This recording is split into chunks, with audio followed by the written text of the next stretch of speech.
should wear my glasses too. Yeah, I got bad eyesight. There we go.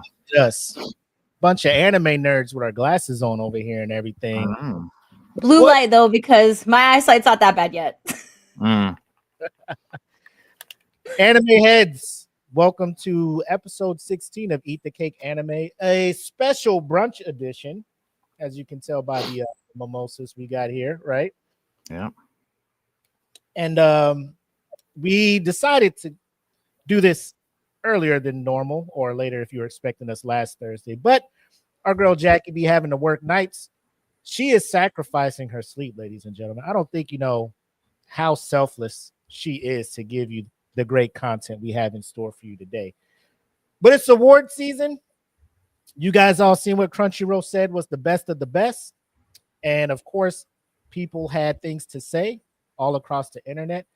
So we thought it'd be time for us to give our thoughts on the winners and losers of the Crunchyroll Awards, and also talk about some of these other companies and other industries that also have their awards and see who they chose as their winners. But we don't have shots, so before we do the intro, a little cheers of the cheers. Cheers. Cheers. And good morning. Ohio. And without further ado, let's start the show. The following is a presentation of the That Feeling Podcast Network, reminding you to always question the answers. Eat the cake. Eat it. Eat the cake. Yeah. Eat the cake. Eat the cake. Well, all right. I bet you thought you stumbled on another podcast. Of course you're right, but let me tell you about the contrast. It's really different, not an X in front of Comcast. We cover anime today and other times past. Listen and learn in that order, then replay. Be entertained by Mac, Jackie, and EJ. 3 hosts doing way more than the most, proving you can pay the lion, but it's all in the approach. Originals and sequels, the newbies and the Ichigos. The world's up in flames to the ones more peaceful. The weapons or the Shuto, manga, Naruto, Monkey D. Luffy, and a lot more that you know. Subscribe, hit the like, give the algorithm lifeline. We trying to get the same pie that Apple took a bite from. Join the conversation, let us know if you can relate. If not, you still might be forced to eat the cake. Anime, hey, hey, eat the cake. Hey, hey, anime, eat the cake. Anime, eat the cake. Anime, hey, hey, eat the cake. Hey, hey, anime, eat the cake. Anime, eat the cake. Anime. Welcome back. And I did this dope transition because we're talking awards. The background kind of looks a little too, ordinary and stuff. I think we need to church it up a little bit, spice it up a bit. So let us proceed into our award season background.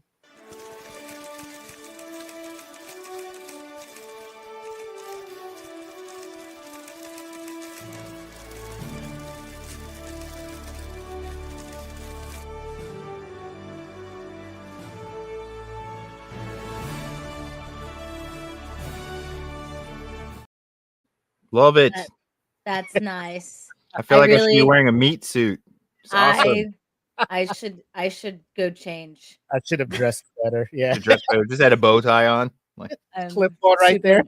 Do you think Vogue would make me the #1 dressed right now with my cat There you hat? go. Exactly. I think so. Tuxedo shirt.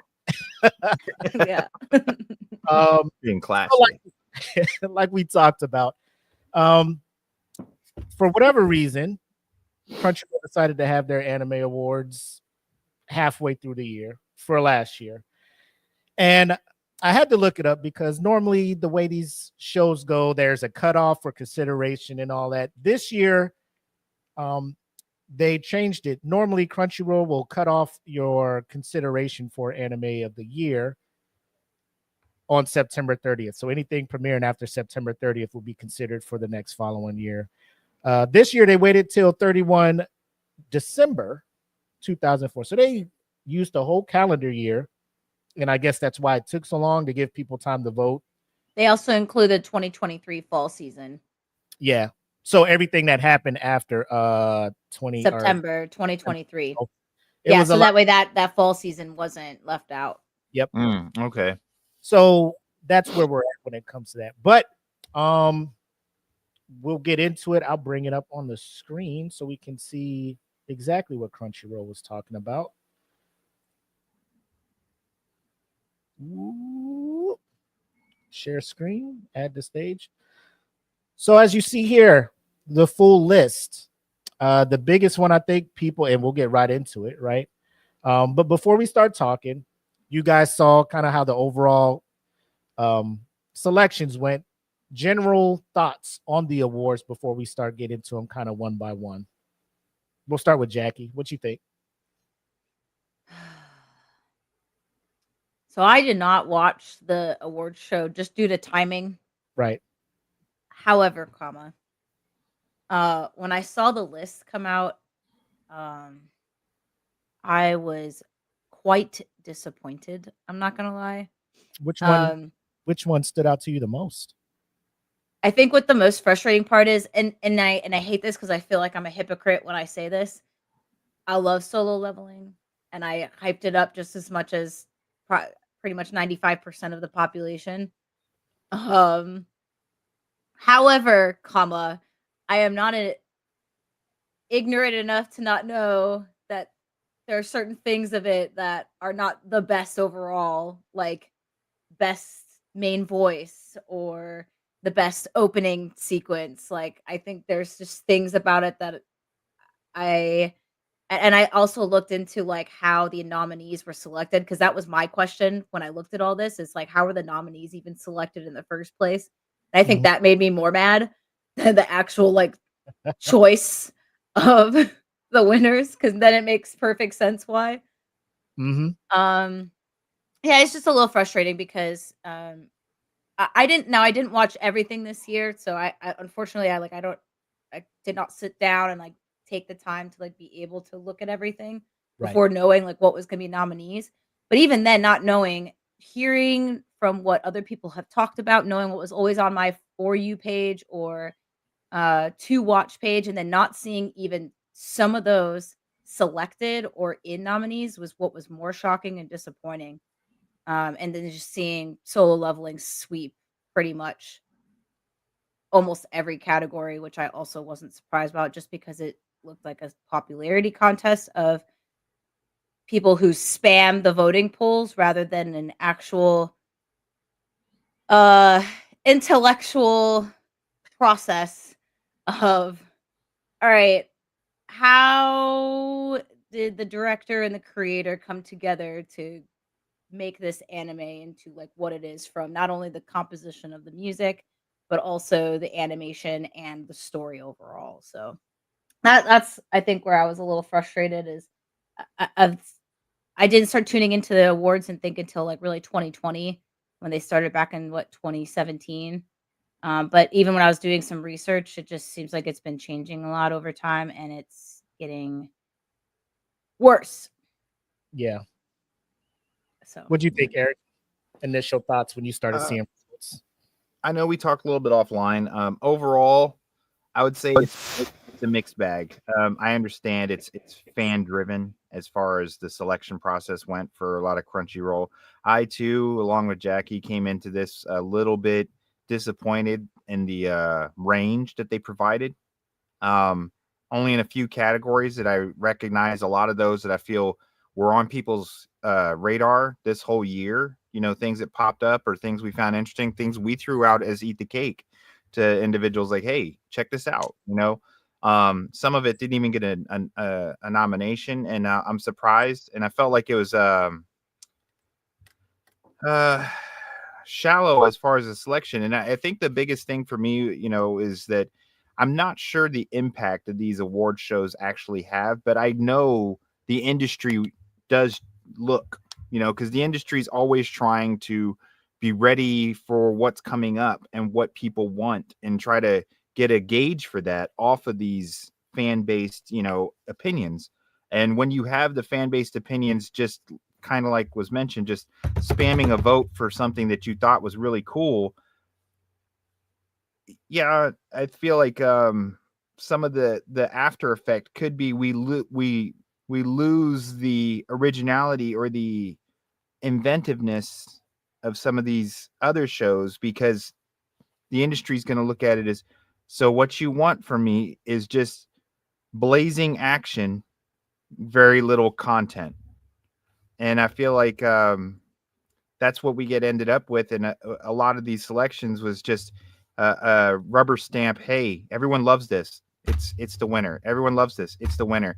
Instead of kind of just taking a moment to, like Jackie had mentioned, and intellectualize or really look at, are we looking at the characters, depth, or are we just going, yo, that battle was awesome and rubber stamp it, So, disappointment is definitely there, but I felt kind of mediocre. I see in some categories where people actually put in the little bit of effort, but overall, to see a sweep like this, when anyone who watches on a regular basis is kind of knowledgeable to the fact that this, there's so much more out there. There's so much more that could have been given a chance or even looked at. And to see the nominations still are pretty much cookie cutter nominations for each category is the same ones that were like the top 5. Then that's why I was like, that's my feel on it. Yeah. I'm along the same way. And like you said, Jackie, when it comes to Crunchyroll, it's just a fan driven thing. It's a popularity contest. They don't really have a group of quote unquote judges, or like me and Eric were talking about offline, the Academy, who sits there and watches each nominated. I think it's easier for movies because you're just sitting there watching, a 2-hour movie, 3-hour movie, and like, hey, this was dope, or this wasn't it. For this, you're trying to have people watch full seasons of certain things. And the amount of categories and the amount of anime that they would have to watch to actually give an intelligent, just the number of categories in this thing. It's like, geez, man, like, nobody's really it's essentially like the Grammys or the Oscars for anime. But the difference is what they do at the Grammys and the Oscars. And I'm not saying that there probably isn't some shady shit that also goes on behind the scenes for that too.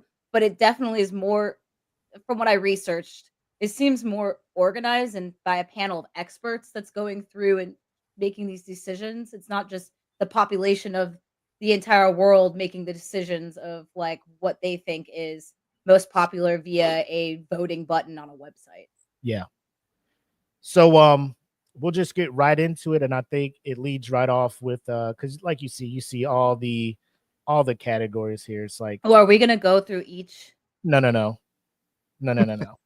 Like, I doubt we want to talk about the best voice artist performance in Italian, Yeah. That is literally where I put my most research into. What are we talking about here? That's where I dedicated all my time. Allora. It's a me, it's Angelo. But this one here, Anime of the Year, Solo Leveling, was the winner. You had your nominees, which were pretty much all the kind of big hitters. Dan to Dan, of course, Delicious in Dungeon, Free Ren, Kaiju number 8, Solo Leveling, of course, as the winner, and the Apocryphy Diaries. Any gripes with this one? We'll start with Jackie. Oh, I actually looked. I might have gone too. I might have went down a rabbit hole for a lot of this shit. So I went, and not only did I do stare at this and just kind of be a little angry, but also I got all the ratings for all of the anime that were all the nominees, and it was just across a bunch of different websites. But I also looked at all of the anime that came out that year too that could have been a part of this nomination list. And what I wrote on here for this is, I'm not surprised that this won. The only thing that kind of makes me a little upset is I love the Apothecary Diaries. I think that it's really great. Do I think that it should have been a nominee for Anime of the Year? No, because other anime that I think that was a little bit or a lot more solid, and I don't think got a lot of love, and we'll see it throughout these next few or pretty much all of the not subjects, categories, is Shangri-La Frontier. That's one of the big ones. and I'm gonna put ReZero out there because ReZero's like season 3 this year was absolutely insane and just Mhm. continues to hit as an isekai. And that was only my biggest gripe. I think the other ones I think deserve to be up there for anime of the year, but the big one was Apothecary Diaries because that one's I don't think that was a anime should have been an anime of the year nominee. So you would have replaced Apothecary Diaries with Shangri-La Frontier for sure. Okay. And then I don't think I would have picked Solo Leveling as much as I love it. I think that the top 3 that I think should have battled it out was Kaiju, Frieren, and Dandadan, personally. And then, I almost think that it should have been between I don't know. This is hard. I think Frieren or Dandadan, and I think that it would have been, if I think of everything, Dandadan. Okay. What about you, EJ? I agree a lot with what Jackie had mentioned, especially that others could have been on this list. Some of the others that have, we've gone over before. Do I feel Solo Leveling should have won? I feel like it in the category who it was up against. It maybe it's a fair selection, but I mean, I do feel like Dan probably was a little more in my vein of interest. Basically, more character development, more interesting delves into the story. And I do feel like Frieren, I mean, story wise, blows a lot out of the water. But we're gonna get to those later as to, categories they definitely should have won or what. Overall anime of the year. Solo Leveling, I would say, I disagree, but I can accept it because of the fact of its popularity. Yeah. But I Yeah, do and I agree. also Apothecary Diaries really, I didn't feel like it belonged on anime of the year. Is it a good anime? Yes. Does it deserve recognition? Somewhere, yes, for what it provides, but it's not in comparison to these others that it's on the board with. I feel like it did boil down to the same picks as Jackie said, Frieren and Dan, and Solo Leveling probably would have been my top 3 of those. Not saying Kaiju number 8 wasn't as a great series, but as far as being great art, great action, great music, and so forth, I feel those 3 kind of held the ground better. And but I probably would have went with Frieren overall, just because I'm more of a story person. Yeah. And the characters and the depth and the meticulousness of time that they put in. Yeah, you're talking about action sequences with Solo Leveling are gorgeous. Yeah, I mean, it's some of the sick. best. But Frieren can have a whole episode where you're just watching her collect flowers and you're stuck to it because of the fact that they make it vibe with you. It just it has a feel. So that is how I feel. What do you got? Yeah, sorry, I wanted to say really quick, when I was looking up the categories too, because I didn't know like how these nominees were selected and if there was actual criteria first before they went into it. And when I Googled it, like there isn't like a specific criteria to make it anime of the year. They just, and I don't know if you guys looked this up or for how the nominees are selected, but they just select random people from around the world. They might be a fan, someone that's like got extensive knowledge, if you will, for whatever they think that is an anime. Maybe it's a director, or maybe it's like, from what I read, it said someone that wouldn't be biased from different studios, which I don't understand what that means because when you have a bunch of anime that's up in all the studios that are out there, if you're gonna pull anyone that has extensive knowledge, you're gonna be biased to one of the studios. And then these nominees just pick what they think are the top nominees based off of their own opinions. And then they put the list up. And then from there, everyone gets to vote once a day. And as soon as I found that out, I was like, oh, well, yeah, there you go. That's why Solo Leveling won, because at that point, like no one's considering like the story or character progression.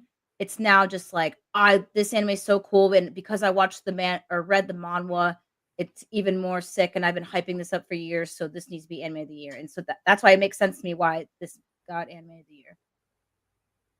Yeah, I'm on board with you guys. And when you look at anime of the year, I'm thinking you're looking at the totality. If there's good action, good storytelling, good direction, good art, background, voice character, all of that stuff comes into play. So essentially, the dumbed down version, how I would look at it is, if I'm going through the rest of these categories and I'm not seeing Solo Leveling pick up best art design, best director, best voice actor, best story, like I'm just, so how's this anime of the year? Like, this might as well just be fans' choice, which essentially all of these end up being fans' choice because you just have fans coming back voting every day. And it essentially turns the Crunchyroll Anime Awards into like the MTV, music awards or something like that, where like fans go on MTV and they're voting for their favorite or whatever. So, was I expecting anything else? No, because I mean, the minute this becomes the highest rated anime in Crunchyroll history, every 4.89 stars or so, 4.7 or 79 stars. It's just like everybody's on board with it. A lot of the pop culture sites were talking about it, how it was breaking the internet. So when it starts crossing genres from just a anime coveted thing to like pop culture, almost like how Demon Slayer has done, you can't help but just expect this to get all the votes for anime of the year. So, but yeah, Apothecary Diaries, I think they set them up. I mean, I don't even think they were Fall Guys. like you said, this is just certain things, like you're not going to put, a slice of life anime up in anime of the year when you got Dan to Dan, free, so yeah, you're not gonna put like what was it, the one that won that I haven't seen, but like Girls Band Cry, apparently everyone has been raving about that this year, and I'm not gonna lie, I never heard of it until the awards. Yeah, but yeah, so we can understand, I think that's the consensus, we can understand how Solo Leveling got anime of the year. Do we agree it should have won? No, but I'm not gonna stand on a hill and fight anybody about the I'll decision. fight. You will? I'll fight. I will. I think that Willie brought up a really great point. If you're going to get anime of the year, then you probably should have director of the year, character of the year, action sequence of the year, or music of the year. You should have multiple categories. And I know we're kind of seeing that here, but it doesn't match up. That's where the part where I think it loses out. When Willie said, if you get this, it only makes sense that you had these to back it up. They did give those, but they didn't, compared to its, other nominees, it is not winner in those categories. They should have made this category, like you said, Willie, it should have just been fan pick. They should have a category that says fan pick, and then that's the only category, and then everyone spams, like they have top 10, and it's the top 10 that were like the top 10 of the year that were rated a 4.8 or higher on Crunchyroll for that year, or maintain a consistent 4.8, and then people can just spam as much as they freaking want once a day. Yep, I agree.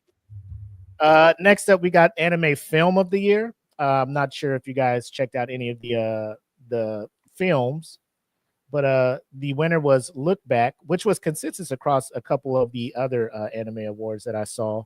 But you also had the Haiku, the Dumpster Battle, Look Back, Mononoke the movie, My Hero Academia, You're Next, Spy Family, Code White, and The Colors Within.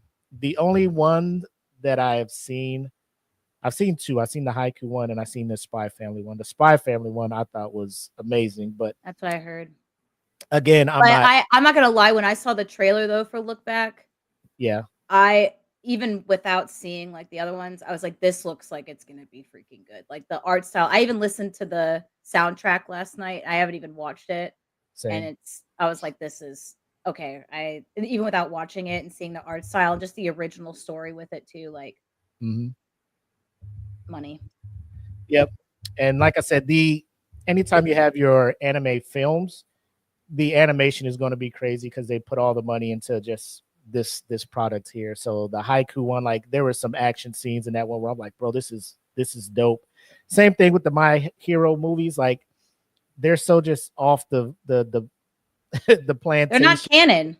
They're not canon, but the fights, you're just like, bro, this is so amazing. But you can't really be invested in it because you're just like, there's no stakes, like the result of this fight isn't going to impact what's happening in Yeah, it's there. not like Demon Slayer or So- Jujutsu Kaisen. Yeah, I think that makes a huge difference. They fold that into the overall storyline, then of course it's going to have more weight, and you're going to be like, this movie's so awesome because it matters. But if it doesn't, it's just fun. You know what I mean? So when you have a lot of these movies, if they're not original, like Look Back, then you're they're kind of just not going to have that grab on you like the other, it doesn't hold on to you like ones that have impact, like, Demon Slayer's movie directly affected the storyline, so it has more of an impact. So I could see that then. So like you said, Jackie, the best I could do is just look at some of the trailers for it, and Look Back was definitely one of those where I'm just like, where can I watch this at, when I have some time. Yeah, and I also read a lot of Reddit forums too when I was looking through this just to see the consensus, and pretty much all the consensus was this movie.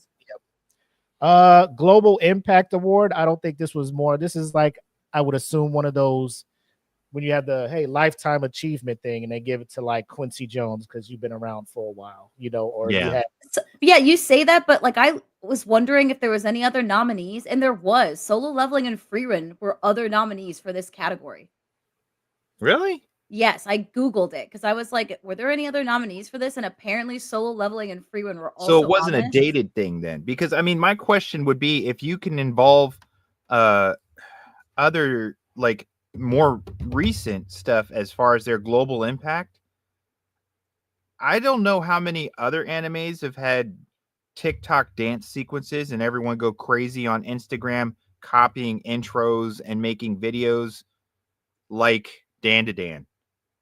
The global impact Dan to Dan has had has skyrocketed it in the last 6 months to where, I mean, it's everywhere. People at movie theaters, like, you walk by and there's, 50-year-old person going, I can't wait till that comes out. Like, what?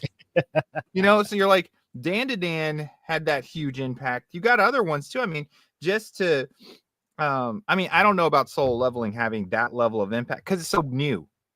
You know what I mean? But, yeah, there's people out there going crazy for all sorts of, if it counts ones that are more recent than Attack on Titan, I don't see how Attack on Titan took the award, because people went nuts when Bleach is going to release 1,000-Year Blood War. They're like, oh, I mean, people are crazy about Bleach. Yeah. And I'm like, not saying it's better than Attack on Titan, but the global impact, Bleach has been out and impacting on people, clothing, video games, movies for more than a decade. And, people saw this come out and they were like, you got people putting shirts back on and hats back on and rewatching the whole series. Yeah. That's global impact. I mean, across the board. It says, like, some IMDb literally says the award aims to honor visionary creators and groundbreaking works that have left an indelible. Yeah, I've never heard that word before. Mark on culture, history, in the hearts of audiences around the world. So that makes me even more mad. Yeah, I mean, that Solo Leveling was even considered. Why would that even was even considered a nominee, dude?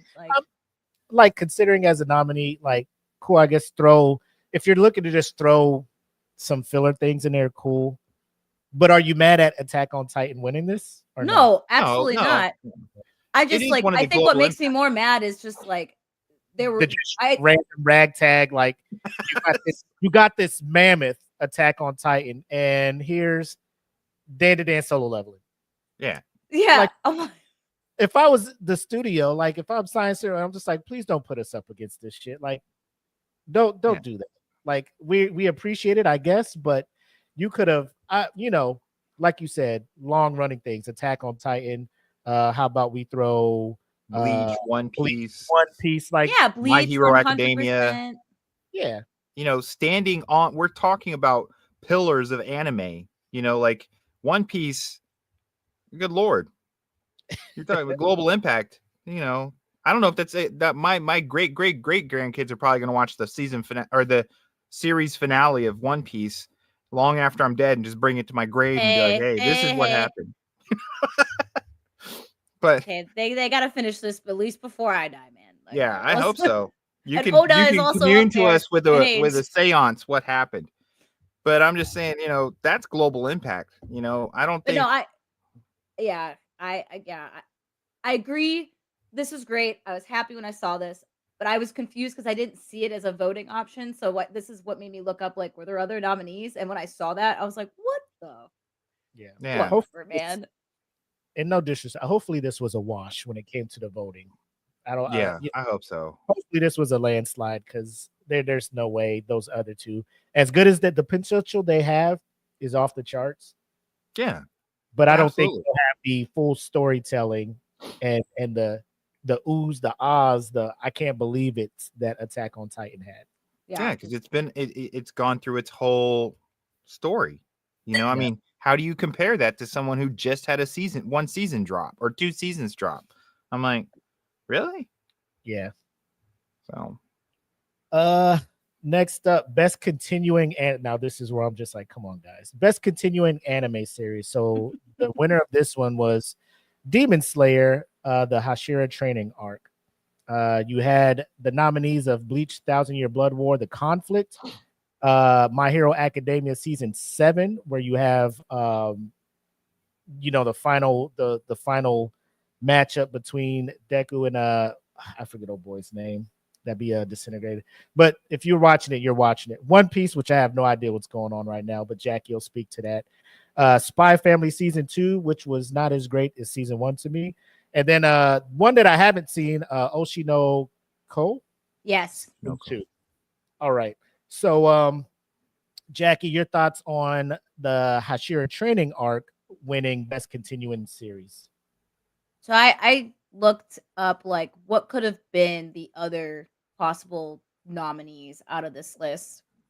The only ones I can think of is like Konosuba, ReZero, Doctor Stone, and Classroom of the Elite. I think are the only out of all the animes that were released in 2023 fall to 2024. I think those would be the only other 4 you could throw in here Mhm. or be potential nominees. And so when you think, and that's just my opinion, you guys can let me know if you think differently. So if I think about that compared to everything else that's on here, I think the only thing I would take out is Spy Family and then replace that one with one of them. I think Doctor Stone did not get a lot of love, but I also haven't seen the most recent season, so I don't know how that went. When I Googled it, it seemed like it had mixed reviews from the audiences. Some people are saying it's getting repetitive, so that might make sense why it's not in this list.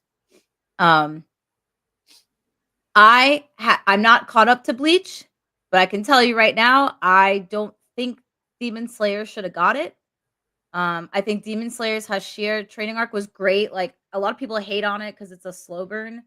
But I mean the ending was sick, sure, but it's just setting up for the next season that's about to be epic. Yeah. bingo. I don't think there's Well, anything wrong with this season at all. Do I think it deserves to be up there as a contender? For sure. It's been ongoing. The entirety of the series is fantastic. I don't think it should have won. I think it should have either been um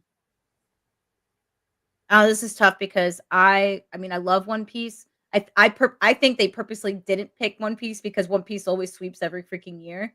And I think it's one of the ones that always wins best continuing. So they're like, nah, guys, like, or the yeah, everyone else is like, not this again. One Piece fatigue. Yeah. Yeah. And that's fine. I get it. Like also like One Piece kind of went on a break for a little bit. So I can and also yeah, I understand that. I'm surprised Bleach didn't win. That's what I'm surprised about. Especially with it being the 1,000 Year Blood War arc. Like I was shocked that Demon Slayer won over Bleach. Same. What you got, EJ? Thoughts? You know, we've talked about this before. I love Demon Slayer. It's probably one of my favorite anime series of all time. But this season was a setup season. It was a season to build and invest in characters. And that's what it was. Was it the best season they've had? Absolutely not. Was it imperative to the future of Demon Slayer? Yes. Did it deserve to win this category? No. And the reason is I go with Jackie. Bleach has been around forever. So if you're going to go with the best continuing series, now to me, you should have at least 5 seasons or more, or been in order to be in this category. I feel because there are enough out there that would fall into that, And I feel like in this group, Bleach probably should have taken it.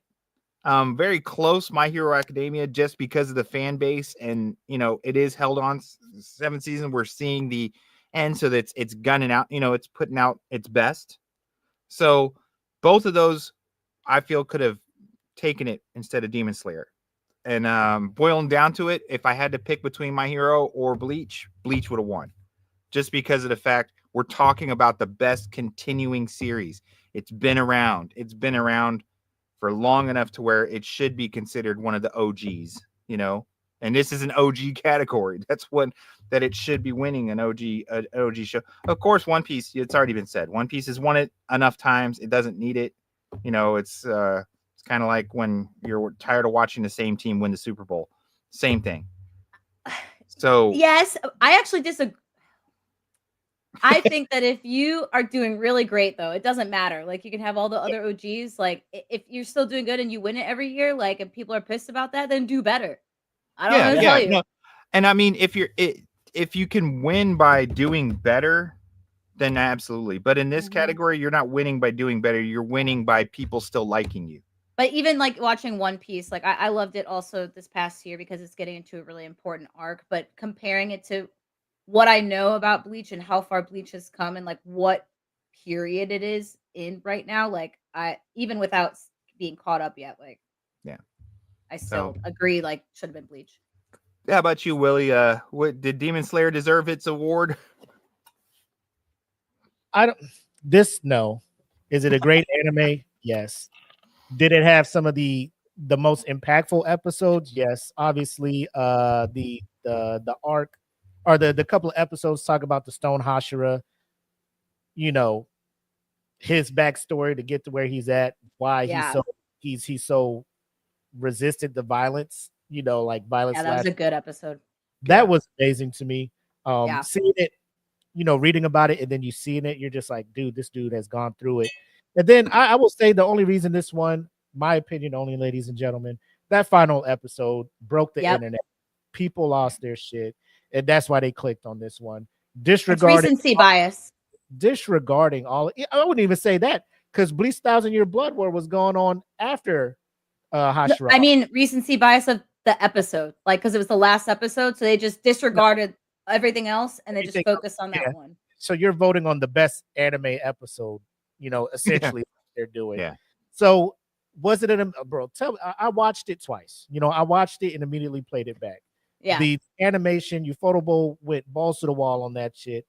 If you haven't seen it, go watch it. And people did so many songs to it, Michael Jackson intros and other intros. Like then you're looking at, like I said, like in what Eric was talking about.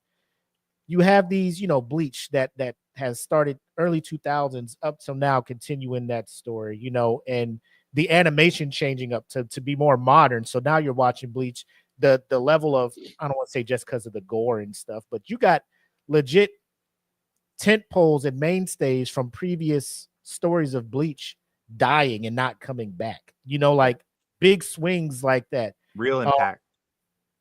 Which, spoiler alert, that's about to happen in these movies, for Demon Slayer. My Hero, same thing. Like you got people like it's getting real. Like there's a point during My Hero where I'm just like, this anime has fallen off completely. And then like season 6 and 7, I'm just, thank you. Like bring this back. This is what I need, So I'm with you, EJ. Like I will never say nothing negative about Demon Slayer. I appreciate Ufotable kind of setting the bar when it comes to, hey, let's just not spread all our animators across different IPs. Let's focus on this, make this the best thing out there, set the bar, put the world on what we do out here. And that just opens the door to Solo Leveling, to all of these new anime, Kaiju number 8, things that are now everybody's paying attention to anime and looking out for because of everything Ufotable's doing. However, I wouldn't even say the Swordsmith Village arc would be competition to these, Yeah. And that's no, I still enjoyed it, but I would give it to Bleach. That would just be my choice on this one. No shame to Demon Slayer, like I said, but when the voting works the way it does here, you can't only expect so much, And I think also Bleach not being on I don't know if it's on Crunchyroll now, because normally when I have to watch it, it's on either Hulu or on Disney Plus's version of what you call it, their anime that they barely advertise anyway. But normally when I watch Bleach, I just go watch it over on Hulu. Yeah, I don't even know if it's on. I think I was looking it up. I think someone said it's on Crunchyroll now. The 1,000-Year Blood Thousand Year War. War. I think I'm looking it up right now, but go ahead and I keep think going. I think they added it to Crunchyroll. All right. I'm not sure though. I haven't tried to. And I mean, No, maybe that played into Not it. there. Yeah, so I mean, maybe that played into it as well. Like a lot of people are just like, well, it's not on Crunchyroll. I haven't seen it, and they don't take the opportunity to go look for it. So I'm thinking that may have something to do with it as well. Moving on to best new anime series. Again, Solo Leveling back up here. The nominees: Dan to Dan, Delicious in Dungeon, Frieren, Kaiju number 8, Solo Leveling the winner, and the Apocryphy Diaries. Which, correct me if weren't those the same? Yes. Yes. Yes. Come on now. So the best anime of the year was just introduced this year. Is that's what Crunchyroll is telling us? Yes. Okay. Yes. Thoughts, Jackie? So I first oh sorry. I was like, what is the difference in this category? Because I was like, why is this even here? But then I have to be like, okay, actually there is a difference, because new anime is very much like this year. You could have a top anime of the year, and it could have been My Hero or Bleach easily, and that's not a new anime. So I understand why this category is here. I think what makes me the most upset is that it's just the same recycled, like, Yes. animes. And then I'm like, oh, okay, well, also again makes sense what's gonna end up winning, especially because it's gonna be another popularity contest, so it's another fan pick. Again, do I think that Solo Leveling should have got best new series? I absolutely don't think it. Even if it did, even if I agreed that it should have been anime of the year, I would have not agreed for it being the best new series. Nope. At all. Like, I didn't. I don't know if you guys like looked at like what all the animes were that could have been a part of. Like, there's a shit ton, but I only took what the ones that I knew that people were talking about or sharing a lot of, or that I've seen on like Facebook and stuff from a lot of anime pages. But there's just so many other newer animes that came out that I was just more annoyed that they just took the same exact anime for the year and put it into nominees as well. I don't I know. My thing would be like if this category was formed before they figured out what their anime of the year can. I wouldn't be mad at this. Like new anime that have came out this year, this would be a dope list. Or from October 1 of 23 till now, right? This would be a pretty good list. But yeah, and it just goes like, so you're telling me essentially this would be what some people say best new artist, right? So the best new artist, all the nominees for best new artist, and then you get to artist of the year, and it's just the same. Like, so nobody else. So nobody from Let's Continuing series is just the only best came out this fucking year. Yeah. That's crazy to me. Yeah, that's it. It's just this category. Sure, Solo Leveling can win this one. Did it deserve to win the best of the year? Absolutely not. So this category, sure. You know, it's one out of the new ones that popped up this year. It is one of the top new ones. Is it the top of the year or the year? No, absolutely. That's like, so sorry, Will, you bring up artists, like that's like Dochi winning best new artist, and like, now I'm not saying it can't. It's been done before. Like somebody has showed up on the spot and just crushed it. You know, yeah, won best new artist and best artist of the year. You know, it's rare, but it can be done. Is Solo Leveling that? No. People are watching Solo Leveling for the fights. They're not They're not watching it for the story. They don't ask somebody who a side character is in Solo Leveling, and they'll probably be like, his sister. I don't fucking know. His sister was a witch. A wicked His witch. You know, it's I'm like- I'm like, you got Dan showing up, you know, breaking records. Now, the one thing I will say, I feel Delicious in Dungeon has been snubbed in a few of these things. I That is agree. such an anime. Free Rent, it's a heavy hitter, and like I said, we'll discuss across the other the industries that voted for it. Kaiju number 8, again, disrespected when it comes to this. Recency bias and having fans come back and vote once a day turn this into what you see, you know. Yeah. Uh-huh. And Well, so I did look up because I was trying to see, like, is it a recency bias problem or is it just a It's what you popularity / shonen problem? Some of these came out, like Apothecary Diaries came out October 2023. Mhm. Whereas, and same thing with Solo Leveling, whereas Dan came out October 2024. Mm. So that's I did look at that to see like if that mattered. So I was at least happy that like it seemed like at least it was a little bit spread, but I think that the recency bias though comes into play with Solo Leveling coming out and freaking this year of 2025, and the voting didn't even happen until what, a month ago?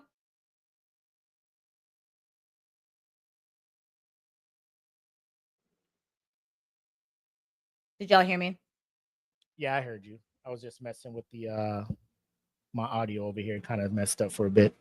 Yeah, I think that when you have the voting being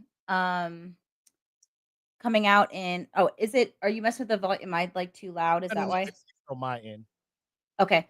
Yeah, I don't know. I think the recency bias for Solo Leveling is the fact that the second season came out January of 2025 and the voting didn't happen until April, right? Or the beginning of May. When did the voting open up for Anime Awards? AJ, we can't hear you. October 23, because it took all of winter 23. No. When did they open up the polls to allow fans to actually vote? It was this year, April, wasn't it? Yeah. And so when we talk about recency bias for when things released, I think it's because Solo Leveling also had a season 2 that came out in January, regardless of like when Solo, like Black mentioned it, regardless of when Solo Leveling like came out, because it was out again and everyone was hyping the second season. I think people were like, dude, Solo Leveling. They just like didn't really think about the first season and they're just still like picking season 2 because of it came out this year and this season. In my personal opinion, I think season 2 was better than season 1, and that's what they are basing it off of, because by the time that they were voting, like Solo Leveling season 2 was ending. EJ, I think you're muted, by the way. Yes. You're right. I'm sorry. I was dealing with a little man. Yeah, I completely agree. Everyone's base this off of January's release of season 2. And they watched that and they were like, "Oh, it's the best new series." Yeah, but that's because you got fresh, brand new content just before you voted that was improved over the first season, which that's great. It's great. But it's, once again, They didn't best new vote this off series. season 1. They voted this off season 2. These guys are Yeah. noobs. And Yeah. we all I mean, look at it. Okay, name any character besides Jinwoo that's important in that. I know ones that'll eventually be important, but that's neither here nor there.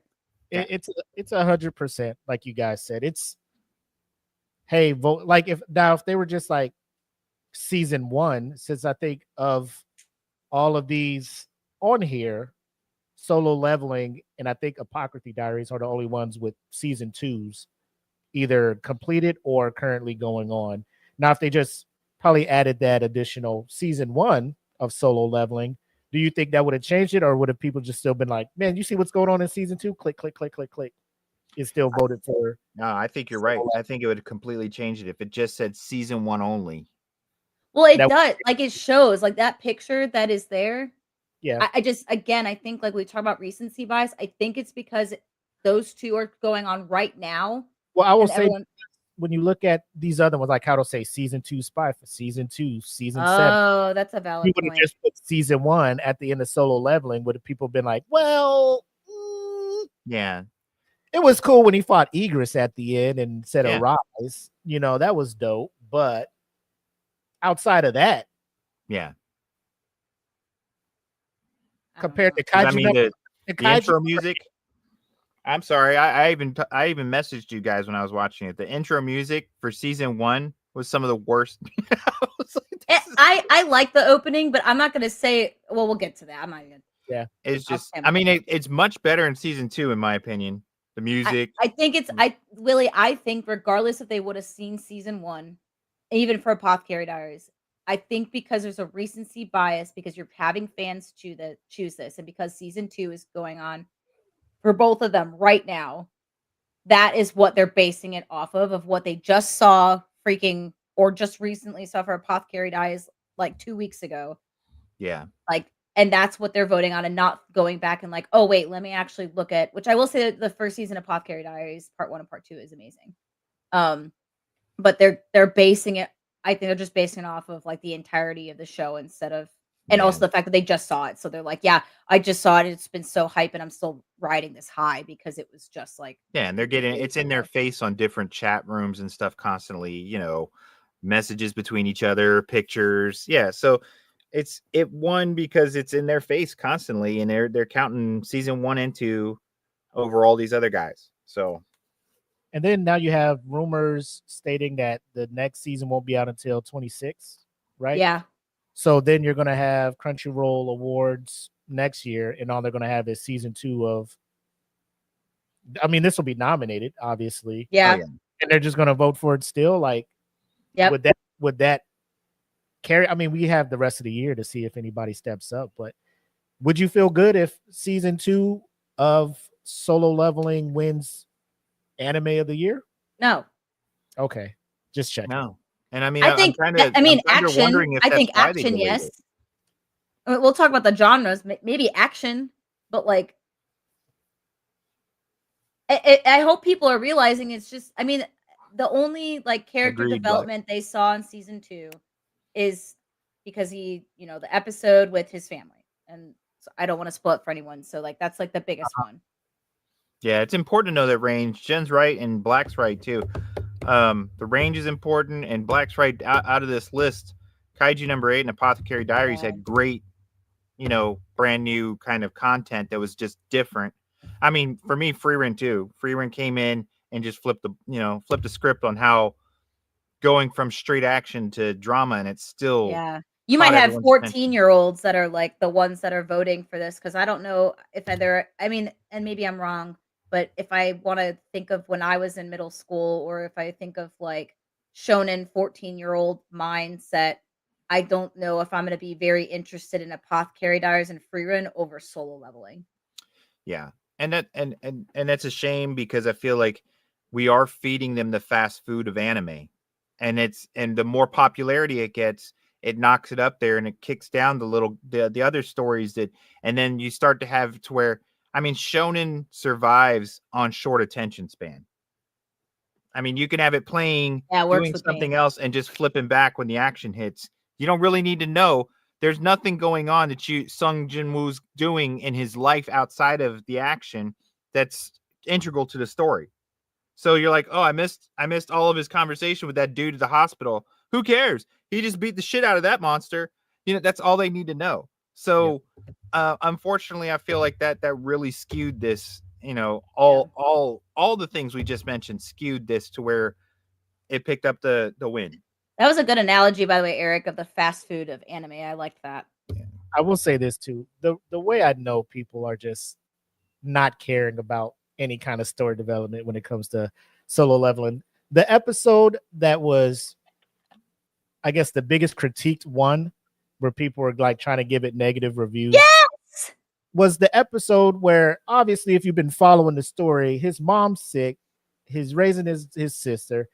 He goes on these absurd, super difficult quests to get the ingredients to create this elixir to heal The his dude mom. got crushed to death just to He fucking get to finally- where he is. He finally brought the elixir to his mom, healed her, he started crying. People are like, oh, this bitch ass dude crying and stuff. Like, that is what I'm talking. But then go to the Jeju arc. Oh, this is the best thing I ever seen in my life. Oh, that's how I know Yep. that the people they just want to see the flashing lights, the flashy fights, and they're not taking the entirety of this thing in. Which is also why when you say best new series and best new anime, but people bitch so much about one of the most critical like episodes. Hey, Amanda. I thought I was crying, and I thought everything was great about it. And you're telling me, sorry, we're talking about season 2, and this doesn't even matter.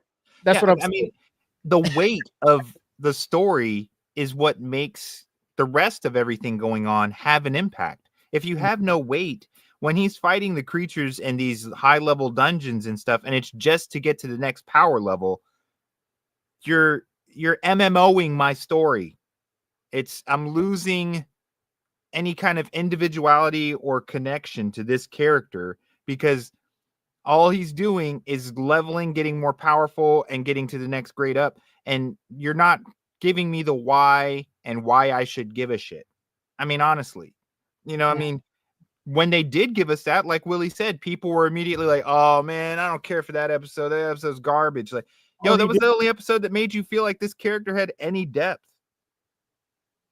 I don't want to cry. I don't like feeling feelings. This hurt my feelings. Yeah. Like, go fight somebody. But, go fight somebody. Is he gonna fight his mom? Like, no, dude. Fuck up. No, he's not gonna fight his mom. Oh, are we getting the next category? Hold on, before we get here, can we? I need to read. What I know, Eric wants to talk about this one. Yeah, Eric, just start because I. Oh my god, I was scarred by this. We have the best original anime. Our nominees, obviously, Buchigiri, Girls Band Cry, Jellyfish Can't Swim in the Night, Metallic Rogue, Ninja Kamui, and Train to the End of the World. Obviously, you see the winner of the best original anime of 2024 would be Ninja Kamui. And I know Eric has ranted and raved about this show for several episodes of this podcast, and I would like to give the floor to him so he can talk about his thoughts on his favorite anime winning best original anime. Thank you, Willie. Thank you for that intro. This was the complete okay, no one's paying attention, because if you watch this series at all, beautiful art, interesting first 2 to 3 episodes. The rest of it was just utter garbage. Garbage in the sense that we don't really have a plot moving forward that we're going to work with. We're just going to throw the action, and then guess what? Mechs. Did you like the shadow ninja powers and magic? Too bad. We're going mechs. Like, what? Robots now. Robots. Colorful ass robots that you don't really understand why they're important, but they're important. And then they're going to fight ninjas. And then the ninja's going to need a robot. And you're like, what are you guys smoking over there that gave you this idea was, I mean, to me, and this is probably going to get spears thrown at me, but this felt like Dusk Till Dawn, the anime. Okay, where you start with the bank robbery and you're like, oh, okay, it's a bank robbery. It's a criminal. Then you get to a bar in Mexico and it's fucking vampires. What? And then this was that one where it's like no connectivity between the two that should have made it this big of a. I mean, I stopped watching. I mean, I did finish it, but I had no interest in if it's going to carry on. I didn't ever, how you watch something, you're like, oh man, is there going to be a season 2? I was like, I hope not. I hope they save that money and put it in their pocket. But I'm just like, come on, man. This is just, it was really, really, really bad. The initial ideas were cool. And like I said, episode 1 and 2, outstanding, dude. And then it just, the moment that they start going on a character, which I actually enjoyed, was the investigator. They started going on his little tangent where he's trying to find out what's going on behind the scenes. You're like, oh, okay, this is getting a little then it just goes completely off the rails. It turns from a train to like an inflatable life raft going nowhere on a river, and you're just like, what? So this was a terrible choice. I'm going to be upfront and say I didn't even watch the other shows that are listed here. I was interested in Train to the End of the World, And I know we've all mentioned Girls Band Cry. It's huge explosion. Those two should have just blown this out of the water, even though I haven't seen them, just from the based fan on reaction. Scene from Ninja. Yeah. Oh my God. It was. I watched it. It was so bad. Any of these other ones would have just won by default. Exactly. I was like, oh, it was terrible, dude. Dude, so Black. Ugh, You're right, dude. That's gonna happen. yes. She said yes. I'm a huge Zenshu fan, man. Because I've watched it and actually I enjoy. Yeah, I've only watched four episodes so far. It's on our new lesson, and it was like, yeah, Amanda. I agree with Amanda. I tried to watch Metallic Rogue. I watched the first 2 episodes. It wasn't it, huh? Yeah, same. It wasn't it. I did get all of the ratings for all of these in this category, and I did try to look up like what could have been the other contenders, and there was only one other one. And Willie, this is gonna maybe make you mad, and I don't know if you knew this, but Brave Bang Bravern is an original anime that's not on this list. I know. what? Yes. No. Oh man, And I was shocked. It should have taken this. And I was mad.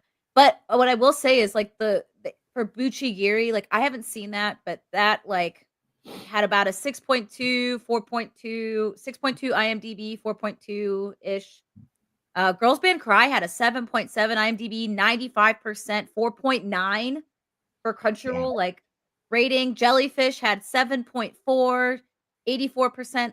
Metallic Rogue was really low. Ninja Kamui was really bad. Rotten Tomatoes 57%. Train to End the World was really great. IMDb 7. Audience 82%. Crunchyroll had 4.6, and then Brave Bang Bravern also had 7.1 IMDb, 87% audience. But something interesting that I didn't know is it only had a 4.4 though rating on Crunchyroll.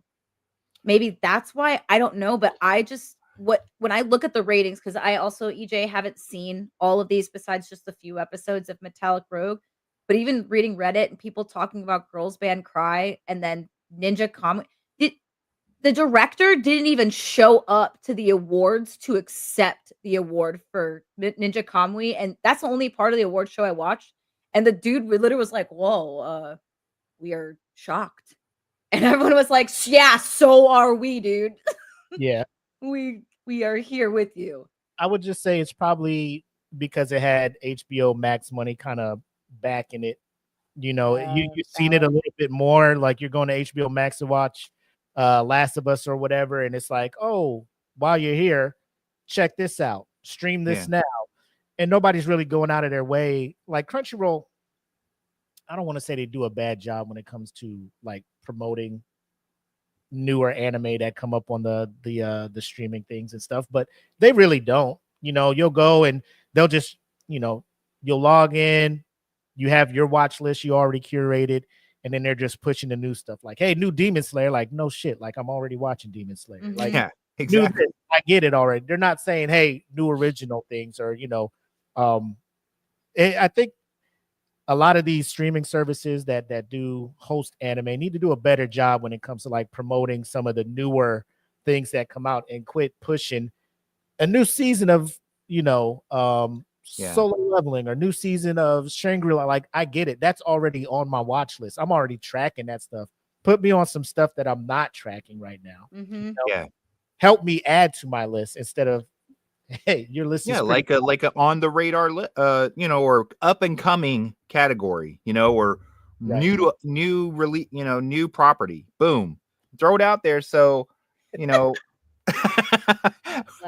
might, and then they'll switch from mechs and ninjas, and it'll just go to like orcs and aliens, orcs, aliens, and archers. It worked for Dan. You start bringing slugs. That's true. Stuff. I mean, like, that's the difference. So, like, Dan goes off the rails like crazy.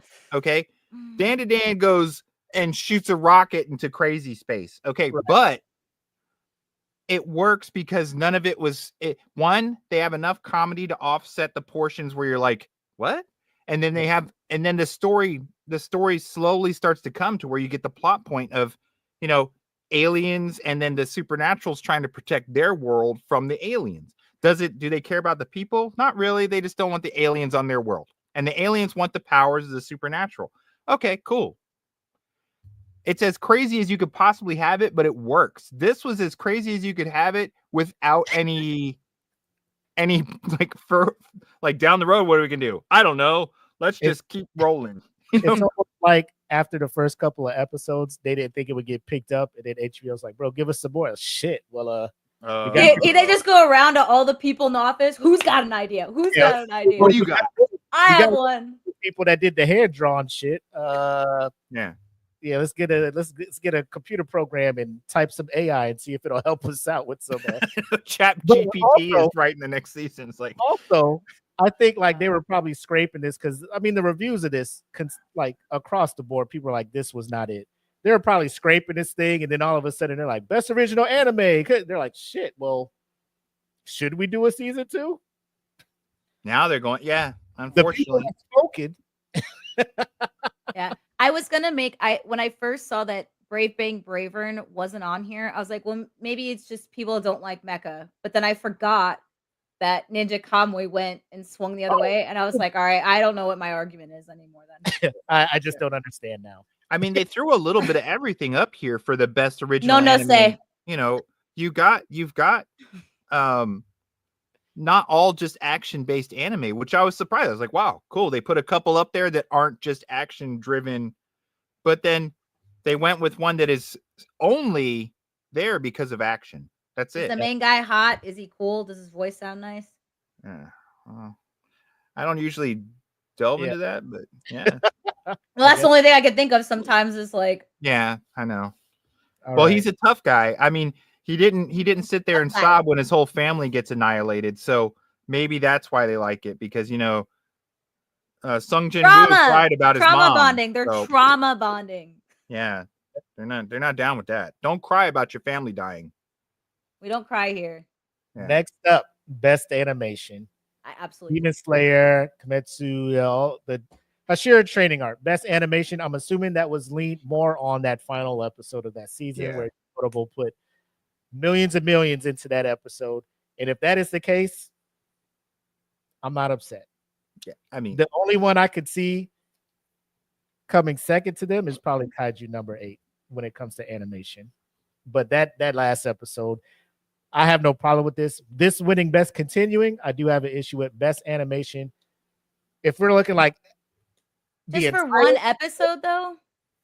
Well, the whole season was done well, and there's nothing in there that you're just like they dropped the ball or they kind of sped it along or cheaped us. To animate that many action scenes in this one. Yeah, animation that they did do, like when Hashira was fighting the was it Snake or Miss Hashira, the Snake Hashira, when they were doing their fights and they're just like they're moving so fast I can't see. So there were pockets of great animation, but I'm saying like I don't. It was only 8 episodes.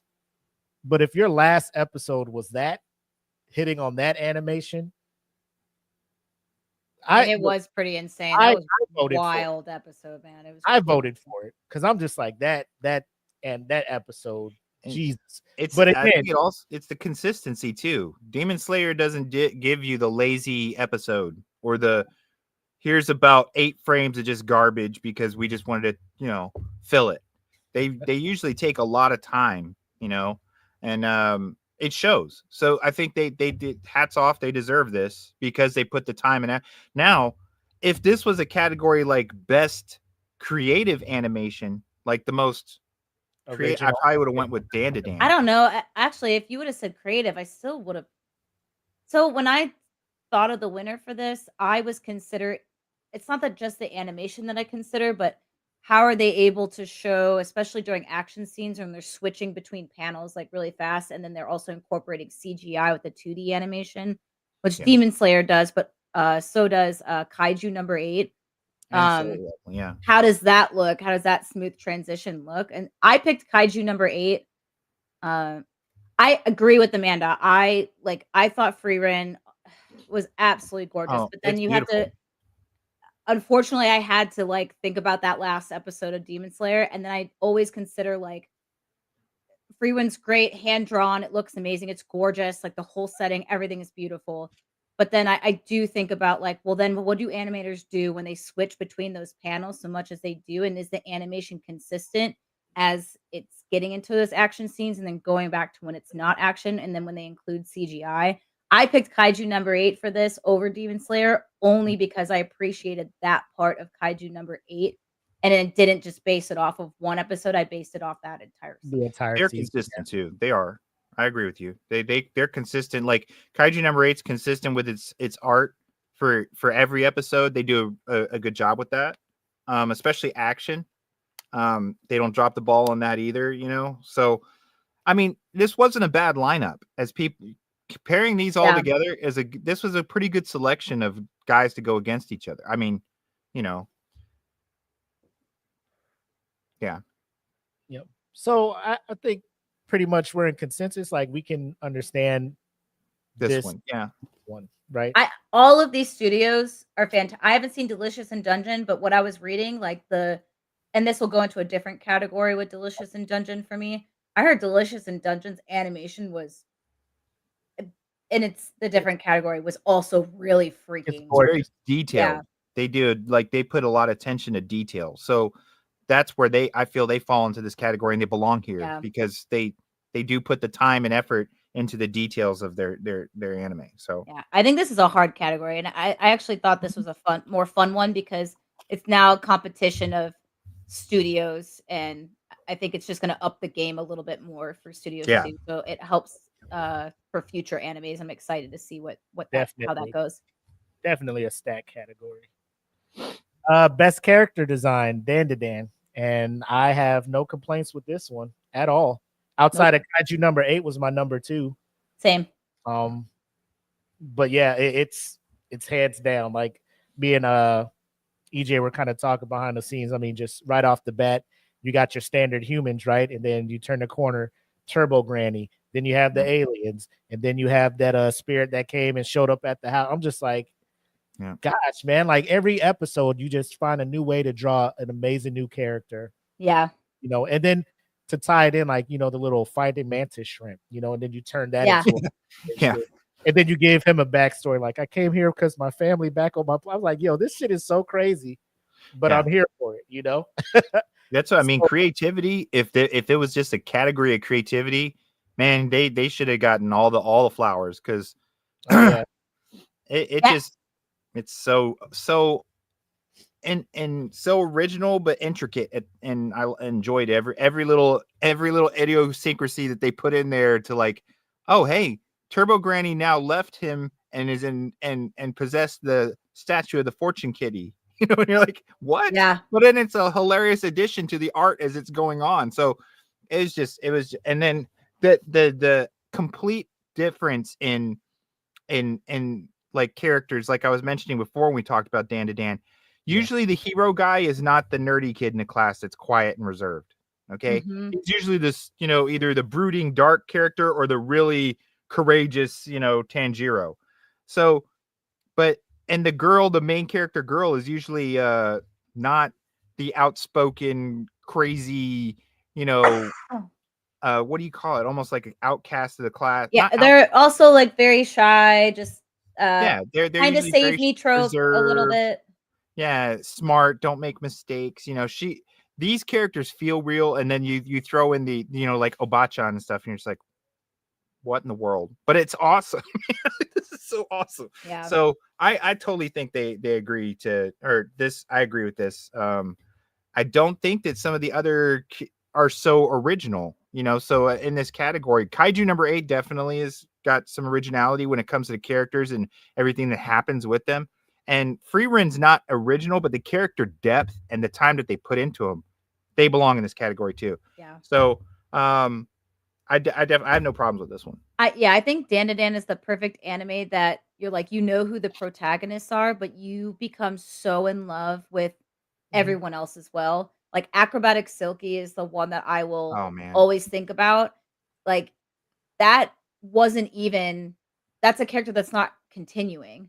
Like that was, yes, it's a part of like one of the characters, but like just how they incorporated that story, they just, yeah, I don't know. Like they lovingly created the entire cast so that you felt some type of connection and you always remember at least a little bit of everybody and not just focus on the one or two protagonists. Yeah. And I mean, when you can take the little mannequin from your, health bio class and turn that Yeah, into a whole like a story love where you're, story.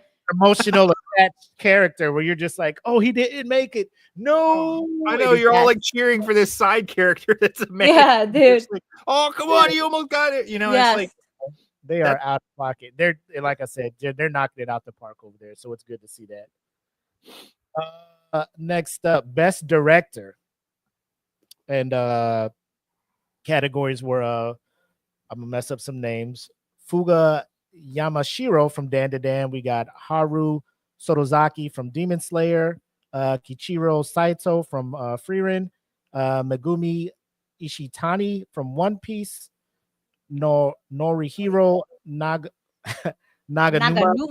Naganuma from Apothecary Diaries, and then Yoshiro Miyajima from Delicious in Dungeon.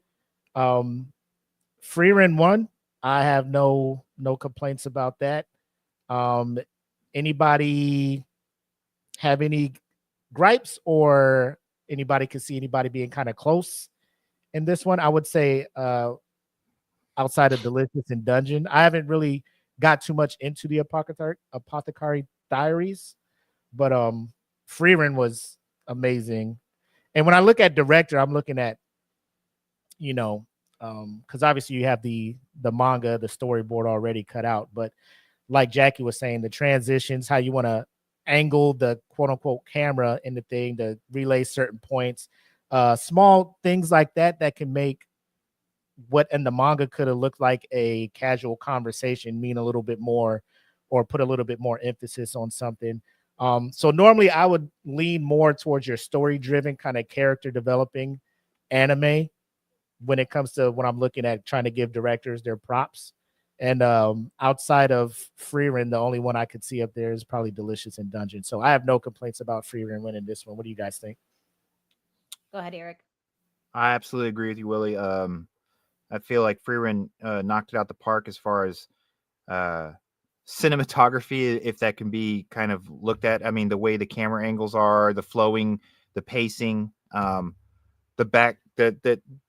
time and effort put into the background of the characters, is background of the world, and even just watching the simple traveling convey the director. I feel like they take a part in a lot of that pacing, and that pacing is so important, especially to this story, because of the fact that we're seeing this journey. I mean, journey here is like you were talking ages, so they convey that well in the pacing, like just her overall demeanor of nonchalant going through life, like I got all the time in the world. So when she's walking around and stuff, whoever decided that, which is probably the director, focused on the journey of her walking from one spot to another. It carries that feeling with those scenes. So I thought they did great. I have no complaints here. Yeah, I know you haven't seen Apothecary Diaries. It really is like a awesome story. It's different. I we'll go into genres soon, and I have a little bit of a complaint for how Crunchyroll decides what their genres are Yeah. for the awards. And I don't think there are enough animes with a mystery genre. And Apothecary Diaries definitely has that mystery drama type of feel to it. And I think that it's one of the greatest ones that I've seen in a while. And it helped me get more into mysteries because they haven't, like, Shonen's been like dominating the game for a few years now. That mystery, I think, has been kind of not finding its way into the anime world, if that makes sense. It's been a lot of action, adventure, fantasy, isekai, all that stuff.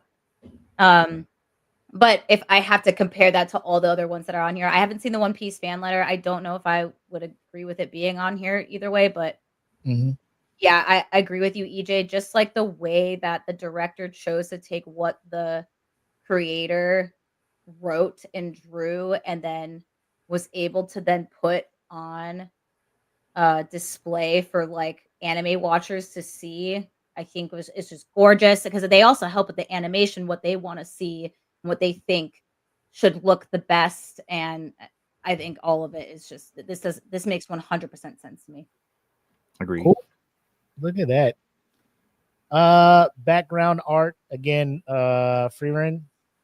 Mm. I don't think anybody has anything against So- that. I think it was Amanda who mentioned the retro kind of fantasy look, you know. And The only thing I would say about this is I haven't seen Delicious in Dungeon. However, I did a lot of research on it and I was looking at Reddit. Freerun's gorgeous. I don't think it's just the background.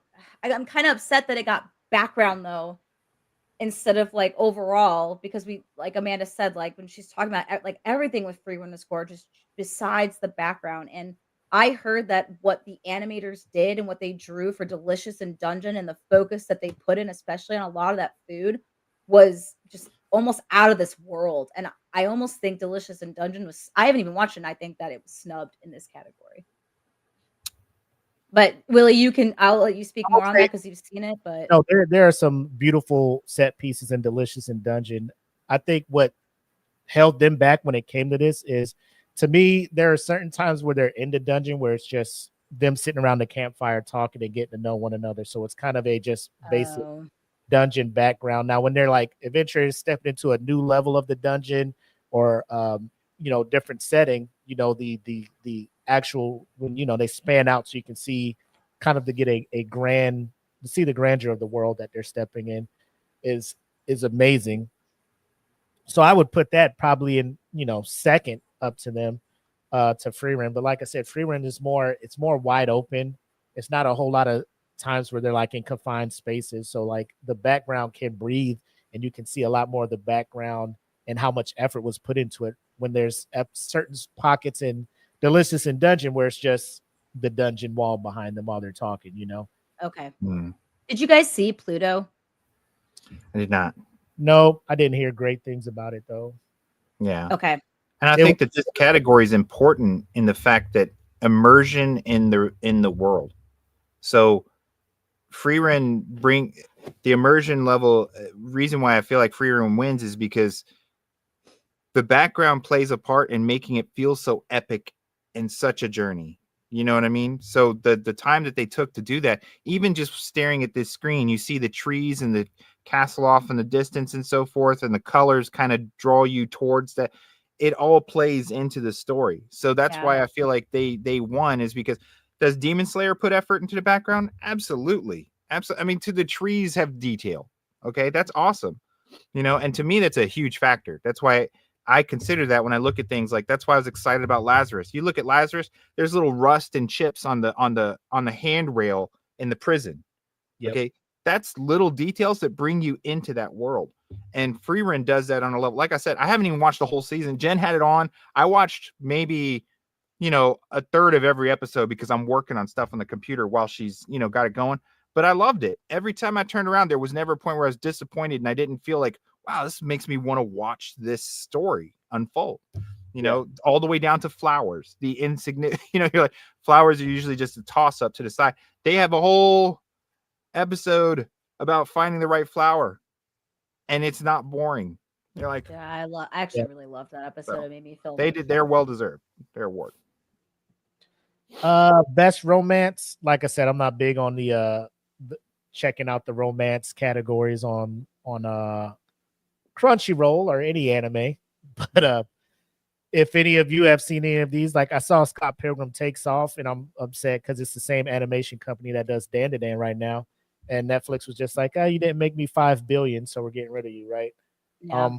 Which I think ends up working out because now that whole studio can just focus on giving us Dandadan at the moment. So it sucks, but I don't know if any of you guys want to speak to best romance. I can't give like a a good opinion on it, unfortunately, because some of the romance I watched weren't. I watched Ranma half, and only because I've always wanted to watch it, but I didn't watch the original because they strayed so far from the original manga, so I didn't watch it. Yeah. I will say that Rama Half, in my personal opinion, is more of a comedy than I think. There is romance; it's there, like you see it, but I But think it's more you're of a right. comedy. Hmm. But the romance is nice. It feels really great. It makes you have that feel good rom com vibes. Yeah. Mhm. Only thing I read, and I was looking at the reviews for this, is that the dangers in my heart, and from what I've heard from everyone, people were raving about this. Mm. And some people were pissed that that didn't win over Blue Box. Haven't seen either, so I cannot speak to it, but that's the only thing I saw from, like, the majority of people is, people are pissed that Dangers in My Heart didn't win over Blue Box. I think it's because Dangers in My Heart is only available on, what's that app called? High Dive, and Yeah. it's not on, It didn't get the Crunchyroll. yeah. And so I wonder if, because Blue Box is on Netflix, so I wonder if Dangers in My Heart just didn't get the, love Nice. that it should have gotten because it's only available on that one app that I don't think is as popular, and a lot of people Yeah. might not know about it unless they really watch anime religiously. Yeah. Oh, I'm with you guys. I didn't watch those, but Mm. and I have to give it to them. I mean, the creators of these, you're talking about being a hard fought, category. Because I mean, you're not the most, you don't draw the most views. You probably don't have the biggest budget. You're fighting an uphill battle the whole time. Yeah. So any one of them that come out, and I was excited that they made the Scott Pilgrim thing, and I was disappointed too. But I've come to expect that from Netflix. Yep. They give us something, and they smash it. So, but I don't really have any inputs, so I guess Blue Box won. Congratulations. Yeah, congratulations, good job. Best comedy anime, we have Mashal winning that one. Mashal, Magic and Muscles. Delicious in Dungeon was also nominated. Konosuba, My Dear Friend, Nokotan, Rama, like Jackie said, Rama Half, and then Spy Family Season 2, with Mashal winning for Best Comedy. I was shocked that Dan didn't kind of sneak in here for Best Comedy. But again, it's one of those where I guess you just don't want to throw it into every category that's on here. But to I Jackie, have a question because I want to know your guys' opinion. How do you feel about anime that have, let's say, multiple genres? So we'll say Mashal as an example. Maybe I think it have like fantasy or magic, comedy, and action. How do you feel about them showing up in every single genre, if that were the case? I'm not a fan.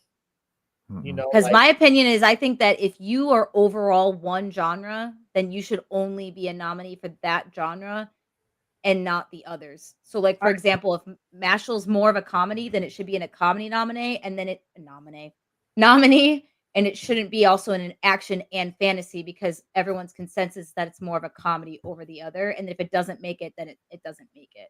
yeah. And then it should be others that are focused in that Well, I mean, genre. even in this one, you have your Around My Half that we just saw in Best Romance, and then now you want to look at it like it's the best comedy. Like, Exactly. what are you? Like Yeah. That's my point.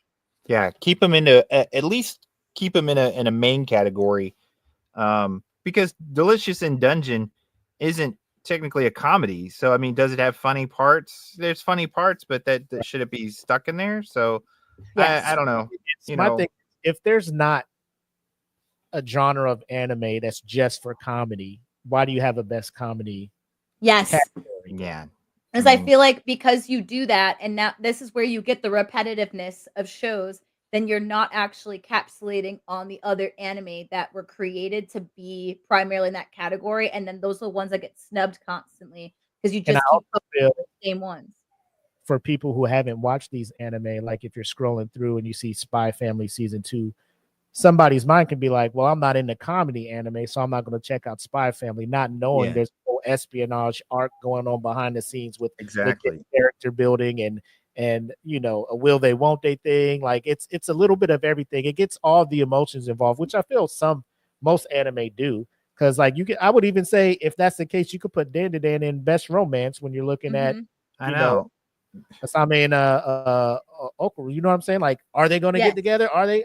Will they? I hope they do. Yeah. I like their romance a little bit more than I forget the other ones. Like that's because I think their romance is way more natural. Yeah, and of the ones they have here, though, like what Eric said, like which of these had the funnier season? Like which one had more funny parts throughout the season? From what I heard, it was Konosuba. Oh, Konosuba, 100%. The whole entire premise of that is just nothing but to be a funny isekai. Yeah, so that's why I was Mashl's funny. I agree. Like I love me and Willie. You didn't watch Mashal, right, EJ? No, I didn't. Yeah, so me and Willie, you have to watch it, dude. You will love it. But yes. But me and Willie talk about it. It is great. It's fantastic. It is funny. I think it was, what was it? Jen that said, oh no, it was Danny. Danny said Mashal had him dying. Yes, I'll agree. But like I haven't seen Konosuba, and Steven tells me all about it all the time. And he showed me one episode and I was dying laughing because of how stupid it is. I have to check it out for real. Like I was more shocked that Konosuba didn't win. Konosuba is just one of those shows where I don't think the creator in the company thought it was going to get picked. Like I think season 3 just came out last year, 2024. The last season was like 2017 or something. They were just like, it's not, and the popularity was growing. Like, well, fuck, I guess we'll put out another season. So yeah, I heard this season 3 was great. Oh, it's fantastic. I mean, once you realize what the show is, like, don't tune into Konosuba if you're expecting fucking the time I was reincarnated as a slime or a ReZero or a hero or something. That this ain't it. If you just want to have a good time with the isekai setting, it's worth its weight in gold. So I thought Konosuba, which to me seems like an anime made specifically for comedy. Yes. Mm-hmm. Yeah. And that's what I mean by the genres. Like Konosuba does have action and isekai, but I think it's primarily a comedy. So yeah, it belongs in this. And yeah, maybe Mashal, because I think it's also primarily a comedy. But yeah, I even looked up like the ratings. Konosuba had better ratings than Mashal. They only compared equally at Crunchyroll, but they had a way better. And I do think IMDb is legit over IGN. And IMDb was an 8.4, where Mashal was only a 7.6, and the audience score for Konosuba was higher. Yeah. Well, Danny's right too. Danny had mentioned it. It's the sensibilities of people and what they find as comedy. So what they're categorizing it as from east to west would possibly change due to the outlooks. But we are going strictly off of Crunchyroll votes. So I mean, with what's presented by Crunchyroll, that I could see how it would have fallen between the two. And I haven't watched either one, but just from what I've heard from all of you, I Konosuba sounds like it probably should have been the head of the comedy category. Yeah. Best action, Solo Leveling. I actually don't disagree with this. Yeah, Solo Leveling season 1. Oh fuck, that's right. Yeah. That throws a wrench in it. See, we're falling into exactly what you brought up. I'm falling into the trope as I mean, actually, yeah. I'm glad that just happened, because there you go. I am the we're the going off of the recent. Yeah, there you go. There you go, world. There you go, everybody. Well, if we're going off of season 1, I would say that Kaiju number 8 and Bleach both knock it out of the park when it comes to action in comparison. Yeah. Have you guys watched Windbreaker? I have not, but I heard great things, and Amanda just said to check it out. So I don't know. Me and Steven watched the first 2 episodes. We did try it. And if I can't make it to a 3rd episode of something, I really have to commit myself to try and watch it again. And we could not. We watched episode 2. We were gonna watch episode 3, but we looked at each other. We're like, we're not feeling this, man. Like, we didn't know if we liked other things we could watching. Yeah, and but then people have been like, most recently, sharing stuff. So that's why we're like, maybe we should just force ourselves to sit down and just try it. Maybe it's one of those What ones that season after is it episode, in? it's the Season first season. Oh, season Okay. 2, yeah. Season Okay, 2. so maybe as season 2 kicks, because I mean that's the same story with Solo Leveling. Season 1, it's good. It's not great. But then season 2 is really where it The kicks action off. was really. Yeah, I wouldn't be so- surprised if it wins action next year or this year, just because I was watching it again last night. I did. So I say I came home at 2 in the morning. By the way, I stayed up till 4:30 because I was watching like preparing for this again, and I was watching again like episodes and stuff, and I just watched again. It was the season 2. It was recency bias. I watched the ending of season 2, and I was like, oh damn, I forgot how good this freaking action scene was. Yeah, Solo I mean, Leveling, so. the action sequences in Soul Leveling are good, but I mean are beautiful. Uh-huh. But Well, Willie, I have a question. Sorry, scroll up. What was this? Sorry, go up again. Oh, how about Danny's comment? This one. Best action. No, sorry, best action. So, would this be the same yeah, argument though? Would this be the same? I might know the answer to this already, but would this be the same argument though for Demon Slayer being a nominee that people were probably focusing on the last episode more than they were the 100%. yeah, Because what other action was there in this season? the training arc didn't have training. There was no other villains. There's no other big fight except the kind of the sparring between the sparring, yeah. the wind and the snake Hashira. Like, And I mean, that's why I say Kaiju number 8 and Bleach. I think actually, yeah. On this list, they should have been the top 2 contenders. And I feel like probably it would have ended up going to Bleach just because of the epicness of the battles. Can reach like, bro, these the mythical Bankais, status. Yeah. the Bankais for So, Bleach I mean, out here Blood War. Jesus Christ, man. Like, it is, you could tell the weight of the power and like when they call their ultimate attack, you're like, shit's about to hit the fan. mm-hmm. Kaiju, I would still give it go to ahead. Kaiju, and that's just me. As big as a Bleach fan I am, the fights in Kaiju, I mean, going from when the vice captain found out old buddy was Kaiju number 8 and they had that battle in there and you saw how like vicious the vice captain could get, to where they capture him and then you got him turning into Kaiju number 8 to fight against the director of the defense force, Dude. And I'm just like, bro, like every time a Kaiju shows up or a fight's about to go down, I am not. And I would even say, compared to season 1 of Solo Leveling, Kaiju number 8 season 1 is way better. Yes. To the action. The way that they incorporated this is again what I was talking about, how they incorporated the CGI with the 2D animation. It was so smooth. Like I could kind of see the CGI, but the way that it flowed. Thanks. The way it flew. This prosecco's getting to me. My mouse, guys. But yeah, I mean, I think a big part of that too. Both of you guys are kind of mentioning Kaiju number 8's action is supported so much by the plot line. Mm-hmm. You know what I mean? That's I think why it Solo Leveling is got beautiful action. The story is not on the same level. So I mean, it's very much like a video. To me, it's like Final Fantasy VII. As soon as the battle starts, you got them sitting there, and you got the battle actions going. Cool. Then boop. It's like random encounters that don't have a lot of weight. What a great analogy! I love that. So I'm just like, Soul Leveling's beautiful. It's like if you did all the biggest limit breaks in one combat on Final Fantasy VII, like one battle, you're like, all the best limit breaks and summons. Or when you fucking summon the Aeons. Yeah, it's beautiful. Bring Shiva into this mix. But in a random encounter, what weight did it hold to the story? So that's why Soul Leveling to me loses that, because it's like these are just like random encounters in a dungeon with no real impact on the story. Yes, he's making money to heal his mom. Yeah, but that's action. But where you go with the other ones, there's a whole lot more behind these fights that happen.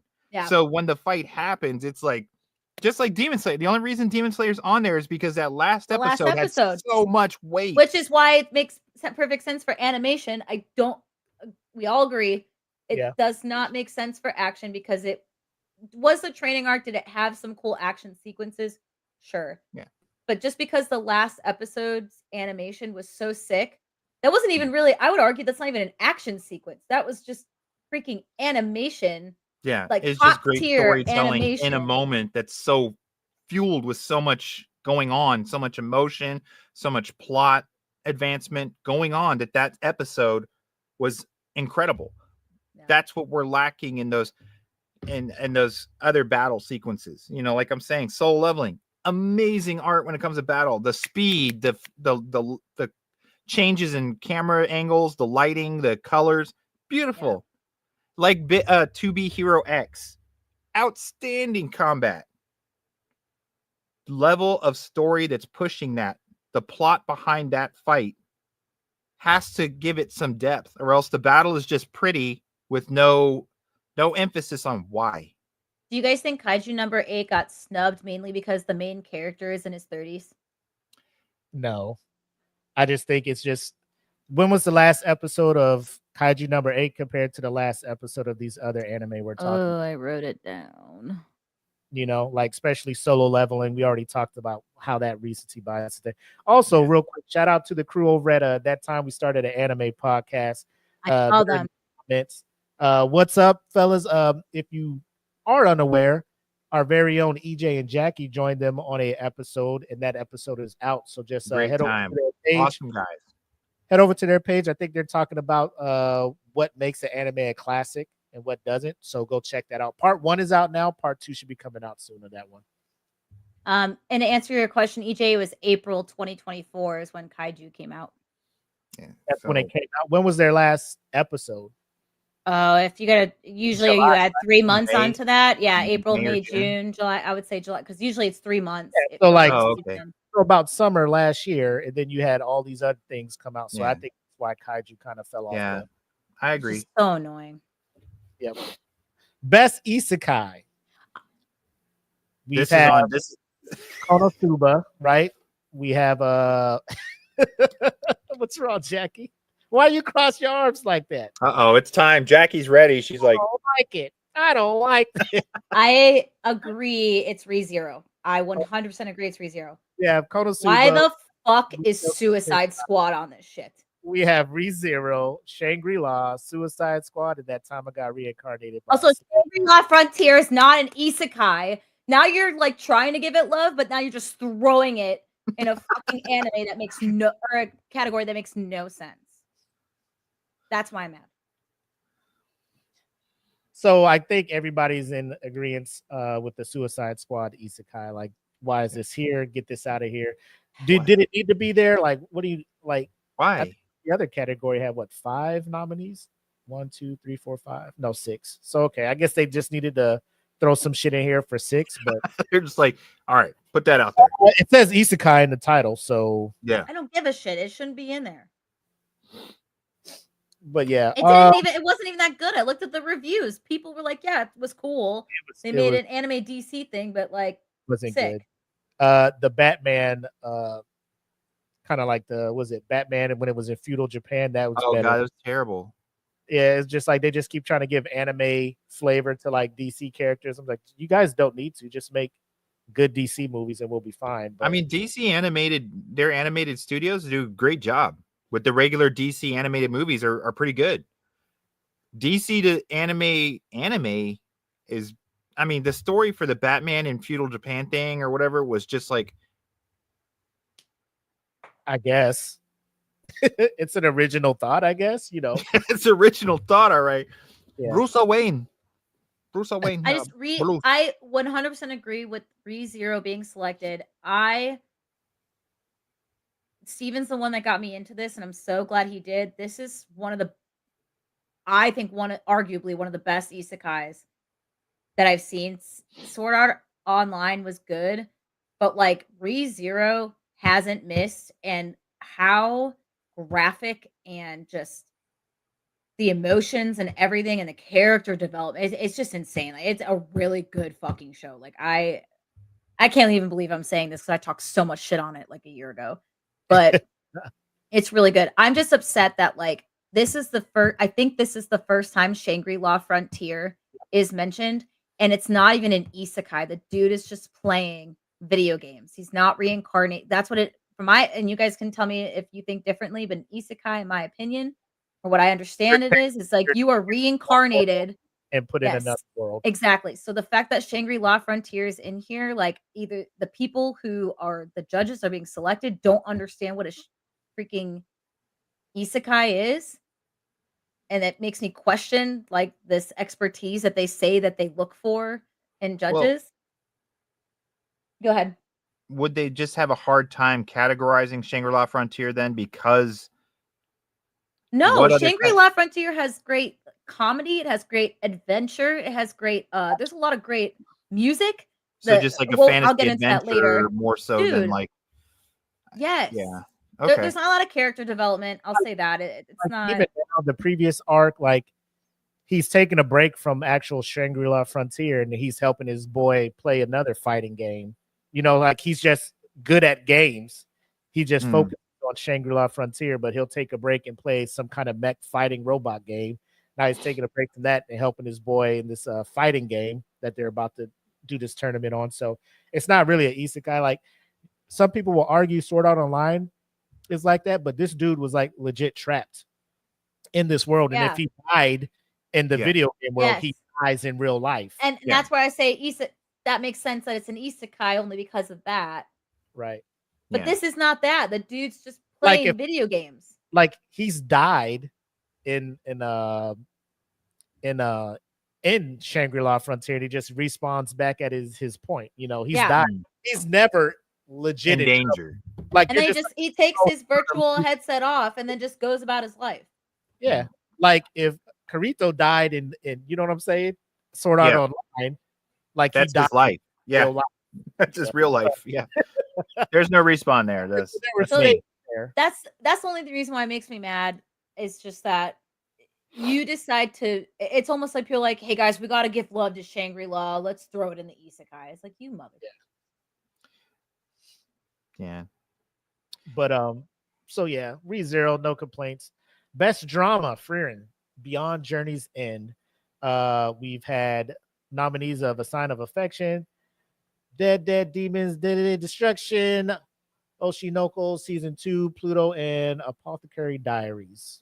Anybody upset with Frieren winning Best Drama? Or is it one of those things where you're just like, it's not just a drama? That's my thing. I don't like that Frieren won Best Drama. I don't think it's a drama. When there's actual anime, I think Oshinoko. You haven't seen Oshinoko, and there's probably a lot of Oshinoko fans out there that are pissed about this because Oshinoko is a way better drama. Oh, in my opinion, than Frieren. There's not a lot of drama in Frieren. It's just an adventure. It's fantasy. It's a slow burn. It's nice. Like you see how they go through. I don't think Frieren. When I think of Frieren, I don't think of drama. If you had like 4 different categories to put it in, drama would be, or 4 genres, I think drama would be the 4th one, all the way at the end. And then you have like fantasy, adventure, maybe a little bit of comedy if you want to throw that in there, whatever, like slice of life. Not slice of life, but I don't consider it a drama. I think the subject matter is dramatic, and I think that's why Frieren is looked at that way, because like it's about relationships. It's about your interactions and the time you spend with people. Time is the key factor in everything about Frieren. Time and the lifespan of those that you spend your time with. She's starting to realize that. So that anchors the show and makes it different than just a regular old fantasy show, or fantasy series, is the fact that they're dealing with her emotions. And as you watch, they start to grow. Like when she finally takes on her friend or her companion, when her priestly cleric kind of character passes on, she finally gets to start expressing some of the emotion of the lost people. She didn't even realize it. So it is emotionally driven to an extent. So I think that's why they kind of looked at it as like heavy drama as far as character focus and emotions. It is fantasy based, but most fantasies I mean, they could completely lack any character depth of emotion, except for the goofy crying or something when they're scared, or when when it starts to get a little bit of the goofiness or comedy where someone cries or goofs off. Yeah. But the focus and actually like when she starts to realize like how she misses the people she was journeying with and didn't realize that time was so precious. I think that's more the focus in Free Rent is all the Yeah. feels. That's why people are like, it's got so much emotionally driven content where, is it just a drama? I agree with you. For it to be categorized like this only is kind of robbing it of all the other great things about it. But I'm glad they gave it some kind of nod because I feel like all the bases it covers, it was so much more the best anime of the year than Yeah. what we initially I think that's what awarded. makes me mad is it's more of a best anime of the year than it is best drama. I think Oshino I forgot where did I see that about where is it? Oh, Kenpachi. So I know that uh Willie, you said you didn't hear good things about Pluto, but when I was like doing research, Pluto was actually rated really high on the drama Yeah. aspect. A lot of people said the story of that and Oshinoko was like pretty insane for both of those. A Pop Carry Diaries, I think, is a drama, but I think it's more of a mystery than drama. And this is what I was talking about the genres I was kind of pissed off about Crunchyroll. So they removed fantasy, and I don't know if they ever had a mystery or horror section, They but didn't they have horror, they have removed. thriller, I think. But I don't think they have thriller this year. Oh, they don't? Oh. No. So they removed like a lot of those. So they just have like action, drama, slice of life, and romance, I think. Oh, and isekai. That's it. And that's where I'm like, that's crazy because there's so many other animes out there that are horror, mystery, and like really are like fantasy. Like I think Free Run's a great overall fan. I know you talk about drama and it is about all those character relationships, But but it's if you ever watch Oshinoko, those character relationships and the things they go through and how dramatic it's like watching a K drama because they're okay. all pop idols, that it is a freaking drama. It is just super dramatic. Whereas like Free Run is like, yeah, it has like those relationships, but it's more of an enjoyable fantasy that goes through those journeys and that adventure with those relationships, and it takes you on that. And Yeah. that's what I was more upset at with some of the. I know there's a lot of categories, but like, why did you get rid of the fantasy though? Like, Yeah. there's a lot out there that had So much fantasy that too. didn't Yeah. that didn't get the recognition that I think they deserved as well. Like, you could have even put Shangri-La Frontier in fantasy if you wanted to. Oh yeah. Yeah. But like even the horror part and the mystery, like Apothecary Diaries is a great mystery, and I don't think that a lot of animes that are created with mystery genres in it are also recognized enough, which is why it's I don't know. I don't know. That I love Free Run. I think it's great. Obviously, I talk about all the freaking time. I think it should have won Anime of the Year. I don't think it should have won Best Drama, and I think Oshinoko didn't get the love it deserves because it was from what I heard and I read. I'm not caught up yet, but what I read and everything, the season 2 was just insane. What about you, Willie? I mean, I'm with Jackie. I just feel bad for the titles and the projects that are strictly made to be drama, because you can go to Crunchyroll and there's a whole genre and a category for drama, right? And there's plenty of shows and things under there that don't get love because the mismanaging of the categories or how you're going to delegate what falls into what, and now you have Free Rent under here and things like that. You can pretty much, if you don't want to do too many, like best mystery, best whatever, because Kenpachi says, Pluto was more of a murder mystery, but he can see how it can fall into dramatics. Or when we were talking about isekai, right? Like, what's your definition of that? Of another world. If the majority of the show or a lot of the main points and action of the show happen in another world, and that's what you're considering to be the isekai, cool. But I feel bad for the things like Jackie was talking about, the Oshinoko season 2. Like, this show is made strictly for that. There's no drama, so fantasy, there's no dungeon crawling, there's no sorcery, none of that stuff. It's unfair. Yeah, and it's unfair that one of the most popular anime of the year is now in my category. It's gonna blow me out of the water, and that's not fair. Yeah, Yeah, because I mean, Free-Ren's getting pigeonholed into drama because I mean, you got to think we're looking at fan base voting here. Most of the people who are on Crunchyroll voting, and let's say they all vote for Solo Leveling, if they checked anything out here, they probably only checked out Free-Ren. Maybe Pluto. You know, and then after that, they were like, all right, well, I watched a little bit of Free-Ren. I guess Free-Ren will win that. And you're right. It because it got shot into this category, it you know, it overshadowed series that are primarily focused on drama. So I can see how that's unfair, and I'm glad it won an award because I feel like it deserves so much more. But yeah, I could see what you're saying. The ones who focus on this need a little bit more, you know, hats off to you for making what you could out of, you know, when you're not the most popular category. And this is where I was like on my whole soapbox about how were the nominees selected. That is like why I was like researching. Like when I saw it was really when I saw best drama, I was like, whatever. Best slice of life. I have no comments on this because I didn't watch any of these. Me neither.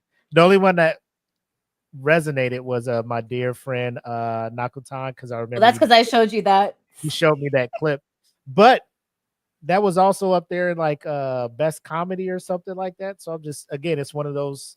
I could see Slice of Life also being comedy if there's some funny moments in it, but yeah, like we talked about, you know, Mashal had funny moments, all these other anime had funny moments, Dan, and they weren't in the category. So no complaints about Slice of Life. I did talk to Steven, like he saw Laid Back Camp, and Steven, that's the only thing I heard about. He said it's one of the best Slice of Lives he's ever watched. Oh, does he watch a lot of them or no? He really he likes Slice of Life a lot. Okay. A question over there. Danny asked, about the catalog. Now you looked into that, Jackie. Is like, how much were they allowed to pick outside of the, you know, the titles that are thrown up? I mean, were they open to everything under the category of Slice of Life, or were there? So the nominees, like how the nominees were selected. Yeah. Okay. Yeah. So Danny, what I researched and what I read was also it's not just Crunchyroll wasn't the only app that was involved in this. It was everything, because that's what I also looked up was, is it Crunchyroll Anime Awards or is it Anime Awards? And even though it says Crunchyroll, it's all anime, which makes sense when you bring in like things that were talked about in here that weren't on Crunchyroll.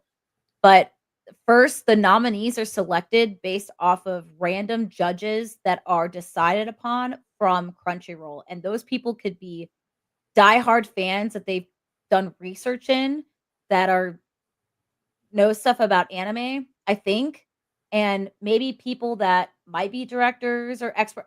It's like a variety. They just pick random judges, and those people then decide on what their top 5 or 6 or whatever they decide is the number, I guess, in that category, and then they open it up to the public, and then the entire public can vote on their anime once a day until whatever the cutoff date was, which I can't remember it.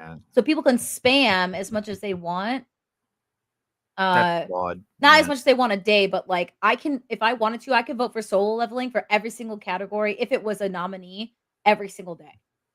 Yeah, I agree, Jen. It's a lazy way to tally the votes, because I mean you're just stacking. You let it get stacked to whoever's on Crunchyroll the most, and they could be, you know, the worst, have the worst taste in the world. Which is why I was saying what I was saying. Whereas the Dangers in My Heart is only on High Dive, but if you look about it and you research about it from everyone that talks about it, it was rated from a majority of people. Like when I look up romance animes, recommended romance animes from this year, everyone says Dangers in My Heart. Dangers in My Heart. It was like everything, and I just haven't watched it yet. It's on my list to watch, and I have not. And that's the frustrating part, is like when you only have an anime that's on only one type of app that's not that popular, and because that app also only has like a very select few animes, like a lot of people aren't going to watch that unless they also stream it illegally, and so I think that already puts it at a disadvantage. Well, that kind of goes to what Willie was saying earlier too, is like you're only tossing up every time I open up Crunchyroll. I get the same 10 titles as what everyone's watching now, and you're like, yeah, I know everybody's watching, Dan to Dan. I know everybody's watching, and unfortunately, these other guys get under the radar, or like Kimpachi was saying earlier, is the popularity vote really kills it for some of these other titles, because you could have just people's viewership levels super high, but then the show's like lackluster. So. Yep.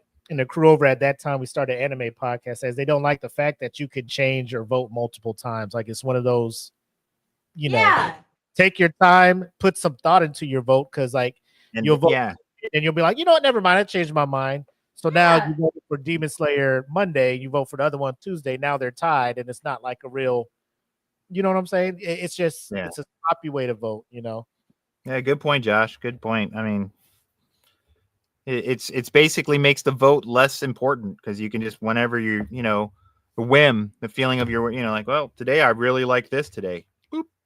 Yeah, and then for Danny's point about High Dive too, like High Dive's cheap. It's only, I think, like $6.99. Yeah, maybe $5.99 a month. I will say that when I did have a subscription with it, I did run into a lot of video issues or errors where it wouldn't play sometimes when I would want to stream it on my TV, not so much on the computer. So just something to think about. Yeah. And if you get the annual subscription, just make sure you remember when it renews, because it'll just hit you out of nowhere. Because I got it to watch Made in Abyss and then a couple other anime, but then I just stopped. Yeah. And then next thing you know, it's just like, bam, your renew is. I'm like, God damn, Yeah, because originally Oshinoko was only on High Dive, and then they moved Oshinoko to Disney Plus, and so, but then I forgot I had High Dive still. But then I re-added it because I made an Abyss, because I wanted to watch it based off of what Willie was talking about, and I was like, gosh darn it, I can't win with this freaking app because it's random anime. This is what I'm saying. Ugh. Yeah. I can't. So main character, obviously, riding the popularity train. We got Sung Ji Woo from Solo Leveling. We also had Freerin. We had Kafka Hibino from Kaiju number 8. Okarun from Dan to Dan. Mao Mao from Apothecary.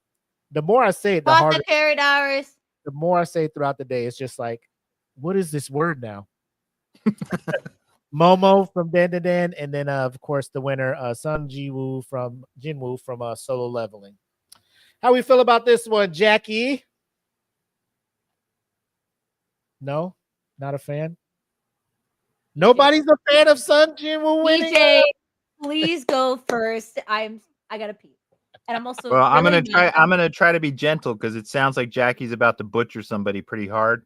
But we're talking about Mr. Monotone, Mr. Very Little Emotion, Mr. Really not much depth to his story, except for, like you brought up, Willie. We understood the plot was because he's trying to save his, sickly mother. That's cool. It shows up one other time in the entire series. It's like, what? And then the rest of the time, I can't name anybody else. So of course you're gonna be like, well, yeah, he's the main character, because nobody else is important. And it's just I don't know, man. He was selected based on being the main character of the flashiest anime at the moment. Exactly. You're right. Danny's right. He's just a one-dimensional dude. He's all about battle. And it just becomes, I'm like, is he a bad character? Not necessarily. Could they delve more and make him more interesting? Absolutely. Because even his interactions with his sister, which are completely bizarre at times, when she mentions that he's hot, I was just like, but his interactions, they don't build on anything. They've introduced a couple people, like one of the females from the very beginning of the series, where it's like his friend, and she felt responsible because he got killed and she didn't save him because she was one of the healers. Yeah. She is almost non-existent. She just passes by occasionally. And I'm like, why? What are the bonds? What are the plot that, so no, compared to the other people on this list, he's about as shallow as a bird bath. So, okay, that's my opinion. I love bird baths.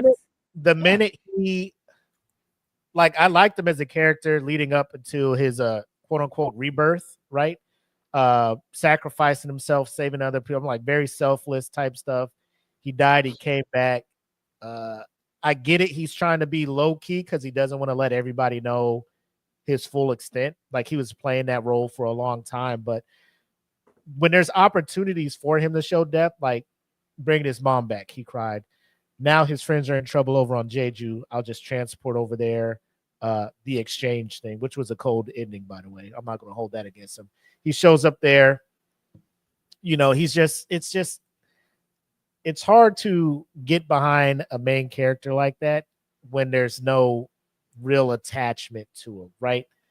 And then you're looking at the nominees on here. You got Kafka Hibino from Kaiju number 8, who's, you know, the underdog. He wants to be on the defense force. He can't. He ends up cleaning up the messes. He ends up getting the encounter. Now he can kind of fight alongside of him. You see what he's up against. Not to mention Okarun and Momo from Dan to Dan. Like I said, I haven't really got into all the way the Apothecary Diaries, but from what I'm seeing and from what I'm hearing, you know, Mao Mao's up there. Yeah. And then here you go, Jinwoo just sitting here rounding it out. Like, of all the people on here, character development, you're seeing them change arcs and stuff. Here's Shin, whose best arc came from being a rank E hunter to dying and then being reborn. Yeah, it's very, very lazy voting. Like I said, it is. Main character of the most popular anime that's out right now. He must be the best main character. Let's vote for him. Yeah. Welcome back, Jackie. What are your thoughts? You ever wonder what it would be like if someone Go ahead. sorry. No, it's just how you If start. someone just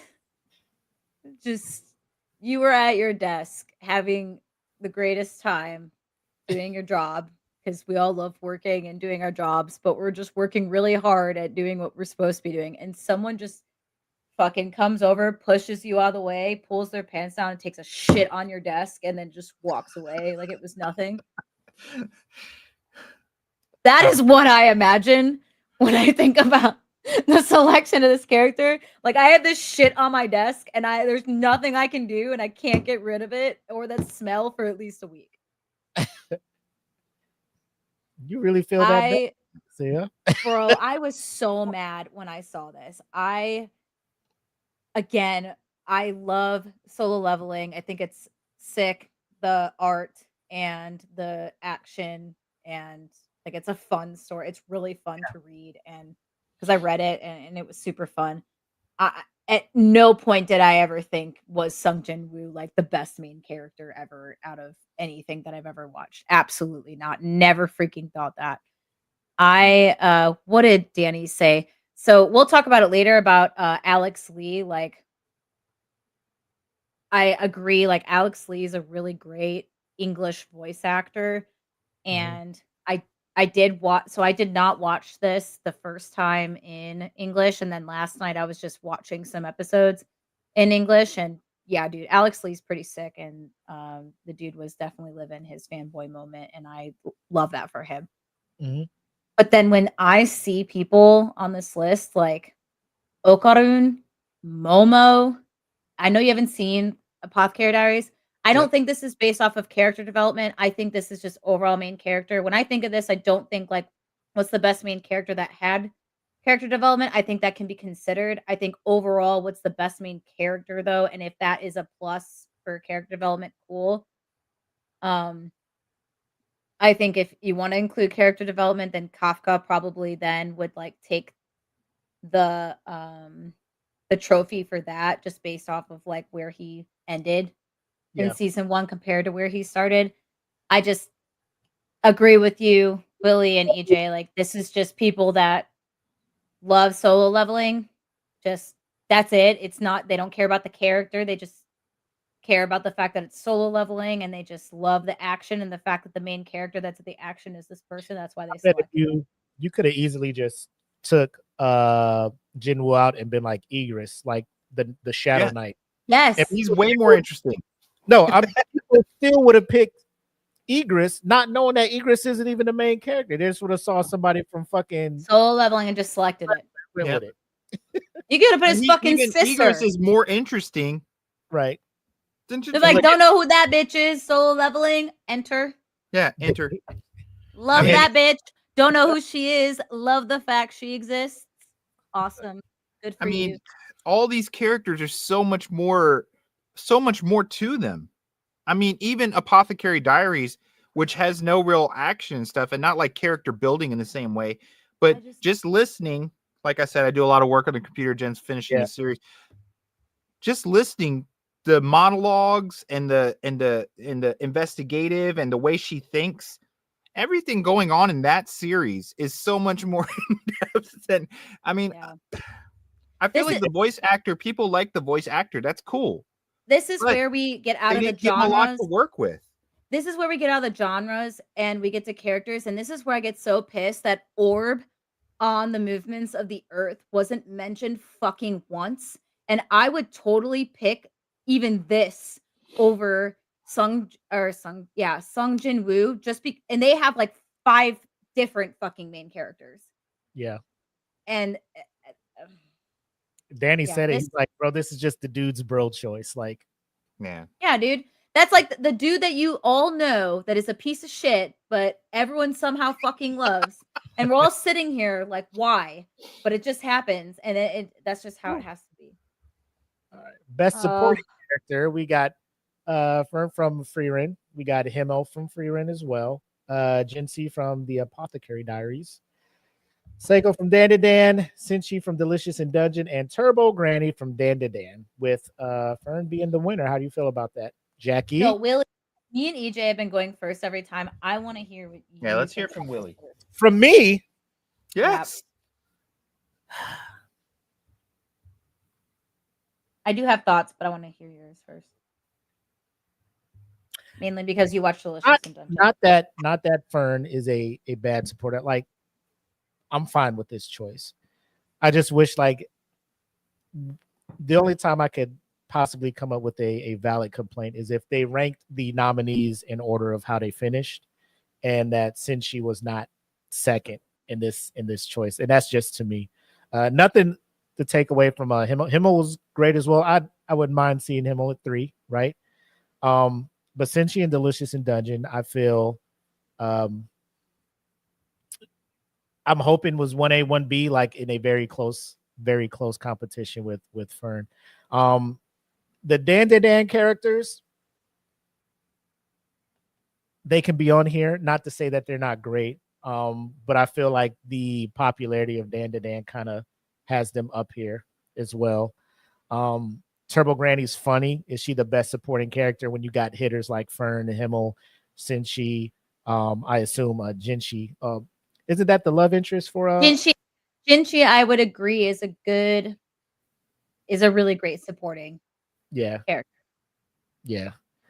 But yeah, the inclusion of Dan to Dan characters, not saying Dan to Dan should not be taken seriously when it comes to supporting characters and main characters, but this some categories across any award show, like you have your heavy hitters where you're like, it's going to come down to these characters, and then you got to fill out the nominees, so you'll just add a couple other things, right? Like the one year, like Kendrick, Jay-Z, Kanye, and then it's like Macklemore. And you're like, well, there's no way he can. And then Macklemore fucking won it that year. And you're just like, what the fuck is going on here? Right? Yeah. I feel that's what Seiko and Turbo Granny are here for, right? But for Fern winning this, I can see that. Yeah. My pick personally would have been Senshi, but I'm not mad at this one. This is one I can live with. What about you, Jackie? I haven't seen Delicious in Dungeon, but from what I read on Reddit, everyone was saying what you're saying. This might be an unpopular opinion, and this is where I think Orb on the Movements of the Earth could have gotten its glory that I think it deserves. There's one character in it that is surviving in most of the episodes, while like, because it switches main characters like a lot throughout the episodes, but there's one character that keeps on showing up that's a part of it, and I can't remember his name. I have to look it up, and that's where I'm upset that this dude didn't get the recognition he deserved. If anyone hasn't seen this show, like, it's really great. It reminds me of Full Metal Alchemist a lot, just with just the art and just the fact of how just the characters too, and the story a little bit. But the one dude is like the I don't want to say he's like the um security person of the church, if that makes sense. He's basically like, and he's not a messenger of the church. He's just like when the church needs someone to go away that doesn't agree with them, they put this person in charge to deal with it.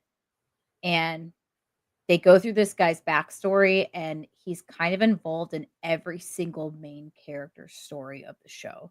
And that's why I kind of wish this dude was the best supporting character, because like I think that's amazing. Like you have different main characters, but then this guy's involved in most of it as he gets older too.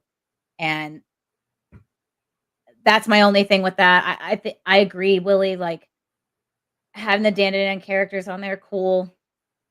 Don't think that they are great supporting.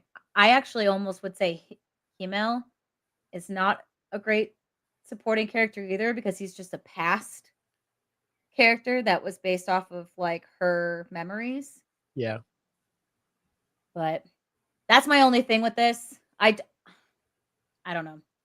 You'd have to watch Orb to understand what I'm saying. That I don't think Fern is the best supporting character, but you have to really like delve into like how deep this one dude actually is as a supporting character to all these main characters of that show. I would say, because I mean, if we sit here, like I would replace one of the Dan dudes with what's old buddy's name? Reno from Kafka's homeboy from yes, IG that's number another 8. one. So I would say he'd be an awesome supporting character too. Yep. But, so of the names on here, though, of the nominees they have listed, you have no problem with Fern being the winner? No, like I said, I would agree with you. That should have been Senshi, only based off of what I read. Yeah. I just cannot give you my own personal opinion because I haven't seen Delicious in Dungeon. But from what I've read, I think that makes the most sense. What you got, EJ? I think to take a look at the category, the title of the category is very important here. Best supporting character, the way I look at it, is in the story. This character being in the story uplifts the main character, builds on the main character, and forwards the plot. So they have to be part of all three of those things. Because Turbo Granny is hilarious. But Turbo Granny doesn't do a whole lot to build on the primary characters or push the story forward as much as it just got the ball rolling. So Turbo Granny is a fan service being put on here. Out of the characters, I think Himmel is another one of those. Was he important or integral to the very beginning? Yes. Mm-hmm. Does he carry the story forward? Not so much.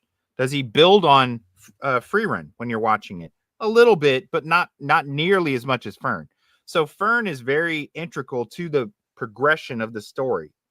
And she makes Freyren more. As the story goes on, Freyren becomes more. She didn't want to take Fern when it first started. So Freyren's development and maturity and growth is supported by Fern. So that's how you take the character. And like I haven't watched Delicious in Dungeon much. I've checked things out ever since you mentioned it. Yeah. And Senshi is one of those characters, is integral to the plot and the main character, and helps the story advance. Therefore, I could see those two. I support Fern being the winner here. Does Senshi should have been? Yes, Senshi's probably the neck and neck. The rest of the list, Apothecary Diaries, like I said, I've only seen peripherally, and I don't see the main and any side character being that huge in the story yet. Now, could they become more? Could they be more integral to the primary character? Yes, but the primary character is trying to keep themselves out of unwanted situations at the moment. So these other characters are less impactful on their own growth. So Fern deserves this. Senshi probably deserves this. The rest of the list, okay, I could see why they picked who they picked. And I agree with you. Dan to Dan was only on here for fan service. If any character in Dan to Dan deserves to be more of the building up the main characters, it's Obachan, because in the very beginning you get your two main characters going, and then they're kind of lost at a point, and Obachan comes in and kind of focuses them and gets them moving forward. And she does little tidbits to keep them growing, but she's also, she's interesting enough to where you want to know, like, how does she play into it, but she keeps them rolling forward. So in a way, I feel like she would have been a better pick from the Dan to Dan group, because she's integral to the main characters. One, she's the like mentor, and she's also the home base. Dude, It's kind of like, she's a gilf, dude. yeah, but I mean, she's like their Xavier, Yep. Professor X. Okay, You use your powers. she's helping you learn how to be what you could be, but she's also the central anchor to the little team. You know what I mean? Fern is more of your side. Like, Fern is like your Robin to Batman. Yeah. So that's why she is important. So both of the, I'm like, when they pick out these characters, I agree with Fern taking this spot very closely, though, with Senshi, as far as what they do for the story. So good category, good picks. Some of those I think are filler, like Willie said. 100%. Must protect at all costs character. I guess this is kind of a weird category. Can I make a point? Can I make a comment? Yes. I fucking hate this category. It's like a weird filler category. It's like this is your either fan pick character. Like, I don't know. Yeah. I actually hated this category. That's like anime song, though. Mm. I have no complaints. The winner goes to Otonoke by Creepy Nuts, also the Dan to Dan opening theme. You had Abyss, the opening theme for Kaiju number 8. Bling Bang Bang Born, which was my vote. The opening for Mashal. I haven't seen it, so I have to check it. Fatal for Oshinoko season 2, which was also really sick. I will say Level by Tomorrow X Together for solo leveling. Disagree. And The Brave by Sobi for Free Embryon Journeys, which I thought was also a banger. So of these, 1, 2, 3, I haven't heard Fatal. I would say did you watch any of them, EJ? I have the Kaiju number 8. I haven't seen Mashal or Oshinoko. The rest of them I've seen. I did not like solo leveling at all. Dan to Dan, of course. Freyren's good, but Dan to Dan beats it out. And I'd have to take Willie's word on the other one because it's Creepy Nuts. Creepy Nuts is, they're on point. The sample for our theme comes from Bling Bang Bang Born. Okay. That sample he used with that Mark used. So, like if I'm just thinking of the song, I'm cool with it. Now, if they were like intro, which included all of that other stuff, I do like the animation, the sequence, and everything for Abyss when Kaiju number 8's coming on. I think that's very cool. Bling Bang Bang Born was just a silly kind of. I like it was stylistic with the yellow and the black. Again, then it started the whole the dance that came with it that went viral. That took TikTok by storm. Yeah. I haven't heard Fatal. Like I said, Level.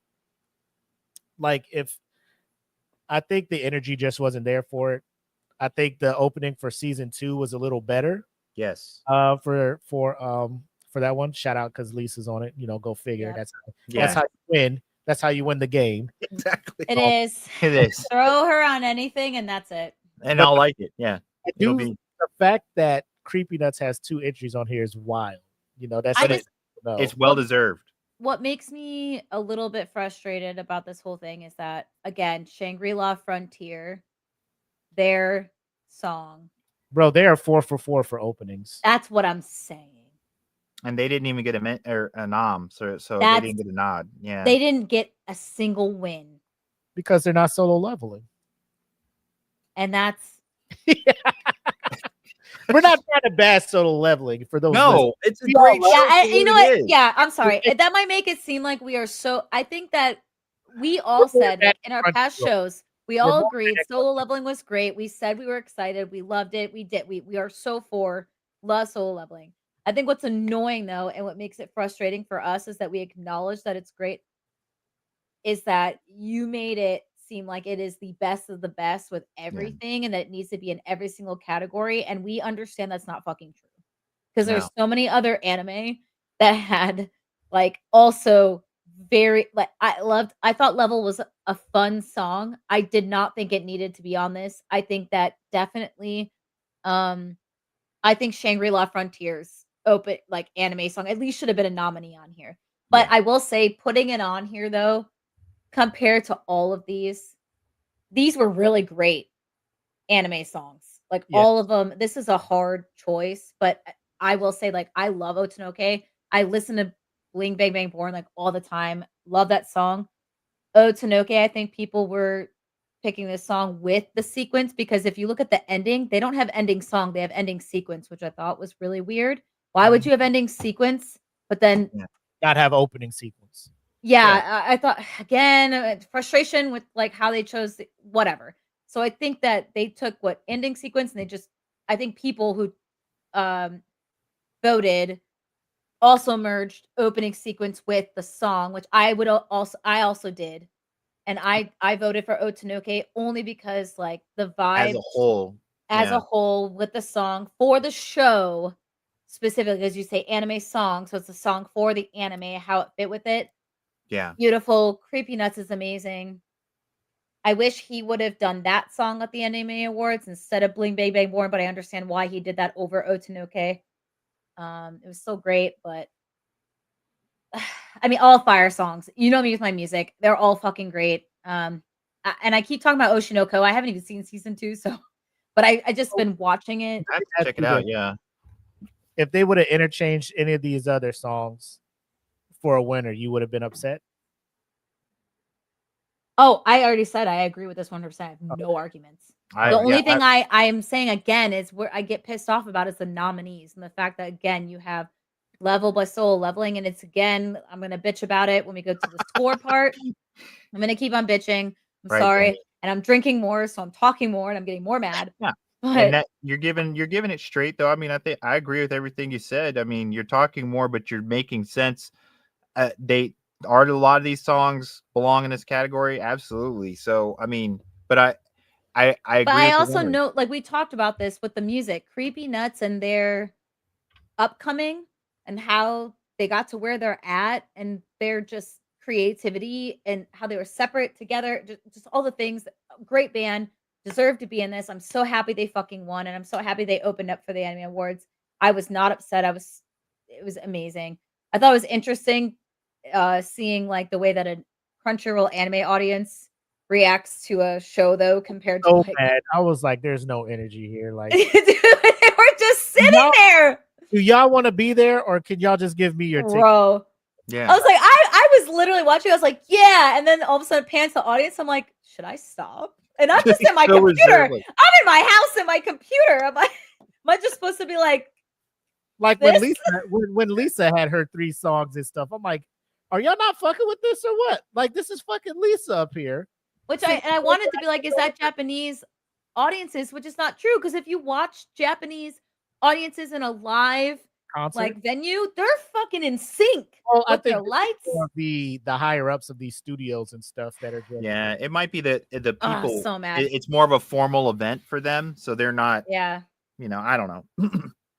Oh, Willie's like, all right, guys, move on. Okay, go to best anime score. Solo Leveling beating out. Now, when it comes to score, like I'm really into that as well. Like listening to the score and everything. I disagree with this 100%. Okay, cool.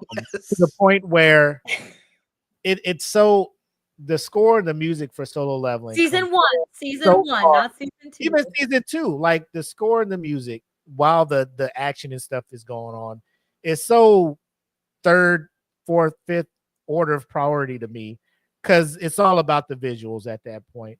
There's And no it feels point during generic. the show. Yeah, there's no point during the show where there's a scene or a clip or something where the music in the background and you're just like, this is adding to it. Like this means something. I mean, because even shonen understand the importance of having the music match what's happening on the screen. You know, like you could cue up the score from My Hero Academia, and like when that certain cue comes on, you're like, oh, I know what the fuck's going on. Same shit for Naruto, same shit from Dude, Demon Bleach Slayer. is like that. Bleach is like, as soon as you Bleach, hear the yes. song, Yeah, you're like, yo, this all is of that it. stuff. So now you're just like solo leveling. I'm just like, I'm trying to think outside of opening and endings. No, If so they remember, any music from an episode in between opening and endings from solo leveling, you're like, check this out. I'm like, what the fuck is this? You I know what they're basing this off of. Remember, well, again, I think it's recency bias because if you in the second season, they did a lot more like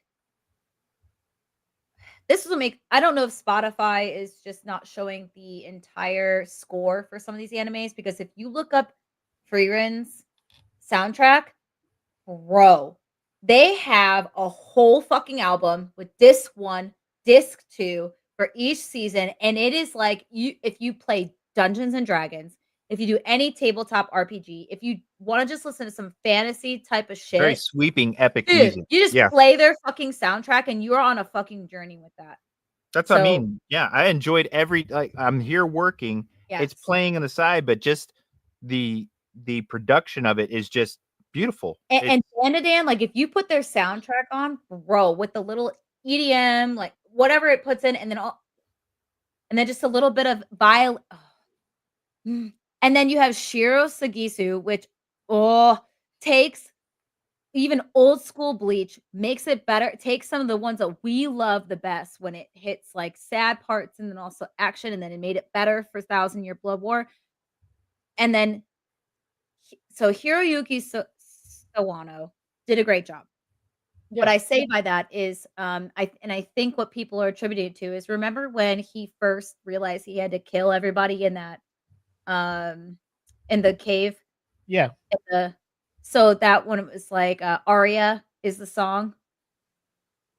Yeah. That he composed that, and I think that's what people, like, are attributing it to, and then, again, this recency bias, only because I was watching it again, every time there's a huge action scene, it's this nerd having, like, music in the background, but it's singing, and it's a little bit of choir, but it's just a female voice that, like, kinda builds up, and it does make the action scene just seem so much more epic, and I think that's why they selected this. Yeah, Just based off of those. Only those feels select so action scenes compared to the entire anime as a whole, that's what Yeah. I think. I agree, sorry, EJ, just give me a second because this makes I agree, this shouldn't be it. I acknowledge that when we watch, like I'm trying not to do season 2, but I think it's still recency bias. Like, when his mom finally woke up, that song in the background, bro. And then when he fought the Ant King, the song in the background was different. It was also pretty sick. Like, I watched it again. It was really sick. I think that's what people are going off of instead of what I think a lot of us look at is the entire score and the original soundtracks, the OSTs that cover the whole adventure, which I don't think Solo Leveling had it all besides just those specific one-offs. That's it. And I think that's all those people are anchoring off of. Yeah. Whereas, like, Frieren, the whole I score. didn't watch Look Back, but I did listen to Look Back's entire soundtrack last night. Very fun, very nice to listen to, very easy, almost like a Ghibli, like, soundtrack, but a little bit more modern. It was nice. Dan and Dan's is sorry, someone else take it. No, I mean, you're absolutely right. I'm just very you guys know I told you guys know me when it comes to music and also scores. What are we talking about when it comes to scores? Because Hiroyuki Sawano also did some of the opens and endings. Like, I don't consider the opening and endings scores. I consider the score being like the middle part and the background part. Like, how are you setting the fucking scene? Yeah. How does it add to what you're watching, and how does it amplify the situation? Yeah, combat, you get that, you get that chorus and the orchestra, but I felt like it's generic. It's like it's expected. It's like you get tired of hearing the victory song for Final Fantasy all the time. You spin this sword, it's generic. You expect it. It didn't get flashy. It didn't do anything to build it, and you're like, Danny, okay, it's okay. Does it deserve to be the best? Absolutely not. I mean, what you're looking at here, and I think that nail on the head here when you guys are talking about Bleach amplifies your pulse with the moment. And I feel like that's what the score is supposed to do. You know what I mean? It's not supposed to be just expected. It's supposed to be like a I don't know, like a rallying cry at certain points, like a oh shit, moment. And I don't know, to me, Freerun was excellent overall as far as the score is very epic and sweeping. It brings you into the world. It immerses you. Look Back, though, as a movie, I don't know if that should fall into the same area, because of course you could focus on the score of your movie. You only have 2 hours to work on. Well, here's my question. You don't have to be as broad with it. Here's my question on that. And I don't know, this might be a stupid question. When you guys think of, and I'm going back to the Grammys and the Oscars, and they talk about like the best score, are TV show scores in that category with movie scores? No. Like Lord of the Rings, for example. You put Lord of the Rings with Game of Thrones. I think it's different because you have more of a budget when it comes to movies. And your TV shows, because your movies are like, bro, we're not coming back for like Grey's Anatomy theme, like score. Nobody knows that. Bitch, it's like 22 fucking seasons of this shit. It's the same. Who gives a fuck about that? It's Grey's Anatomy. I don't give a shit about that score. Movies are like, we have to have something memorable, right? To have people come back to watch this thing over and over, get the DVD or whatever it was. Like certain themes, like the Avengers theme, when you hear that shit, dun, dun, dun, dun, dun, you're like, oh shit, it's about it's memorable. Like, yeah, so they have more money to put behind it. I think people underestimate the importance of a good score to amplify what you're putting on. I think when it comes to anime, and not to say Ufotable is doing this, because they're not, they also know the importance of music with their stories and their anime, on top of amazing animation. Like, I'm surprised they didn't make it on here. Demon Slayer? Is it on here? Let me see. Oh yeah, it is. Okay, cool. Because those, I looked them up because I was trying to look them up. I went on Spotify. This is where I was saying that I don't know if these scores, if they have their own album of those scores, is somewhere else, because on Spotify I couldn't find it. Certain scores for certain seasons instead of like the entire thing. Exactly. Because those two, they brought up like Homura, for example, and but then when I listened to it, it wasn't Lisa, it was just like Yuki Kajura's, like, I don't know if it's their rendition. I don't know. And so it's hard for me to understand what they were basing the score off of for that, because I didn't know what I didn't know. And I know that like Demon Slayer has good background music, and I like it. But when all of the animes that are on this list, and I'm going to only compare these animes, the ones that I always hear, and I haven't even seen Thousand Year Blood War. Yeah. But I know because when I looked up on Spotify, that whole fucking album, it's like they took some originals that were from the 2011 and prior season, and they made it better, or they created new ones. And I was like, yo, this is sick. And then my other thing is, like, you have shows, but then you have Look Back, which is a film. So, and you talked about this, Willie, you said movie versus show. And that's why I brought up movie versus show. This is why I said Game of Thrones versus Lord of the Rings. We think of best score. Are we going to consider movies versus shows for this? Because that's what they're doing here. They have shows, and then they have one movie, which is Look Back. Yep. Yeah. And if you're gonna do that, Look Back was good, but overall, like when I think of score still, no matter what, to me, it doesn't matter if it's a movie or show. It's just, Right. was the music so impactful and so great that I was like, yo, this is sick. And I think of Freerin and fucking Dandadan when I think of that. And then also Bleach. Close second for that. But I think for Bleach for me is a more nostalgic thing. So then I have to think about more Dandadan and Freerin. And I don't know. I was going back and forth between both, but I think I picked Freerin overall for me. Yeah, I could see Freerin winning. Like I said, I'm a big fan of the score, like just having the music play in the back, and it just reminds you of certain parts of the show that you've seen. Because like even video games will do that now. Like you'll put on the score for like a game like Destiny, you know, and you'll hear music or like what's the one on Xbox? Halo. Yeah. The Halo theme, you just remember certain parts of the game you were playing where you're like, oh, that's that part. And I've never even played Halo, and I still will listen to Halo soundtrack because it's that good. Yep.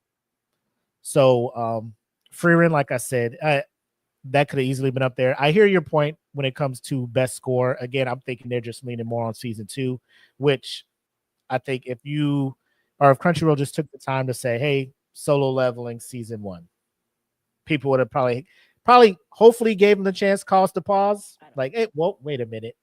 Yeah. I'll wait next year to vote for my show. But when you look at a score, I think one of the best examples is John Williams with Star Wars. From the Imperial March to the touching moments, or to the inspirational moments, all those sounds. When the Jedi has an inspirational moment, you're going to get that feel good music between, like you hear it when Luke's training, Yoda's talking to him. You get the Darth Vader's Imperial March with this stuff, and shit's about to get real. John Williams, without anything else, you could listen to the soundtrack of Star Wars and be taken on a journey where your mind is going to relay all these events that happened because it was so integral to the actual movie. It built on every emotion, from the loss of Obi-Wan all the way through. Every part, the music carried you through the motion. Han Solo going light speed and getting away. All of the stuff is amplified by the score. In this selection, you're looking at, Freerin was built like with that score to carry you through the whole journey. Bleach, the score carries you to each battle, to each event, to each interaction. Dandadan makes you feel that energy, that vibe of the whole series with its music. Demon Slayer, of course, man, that's heartstrings right there. You know what I mean?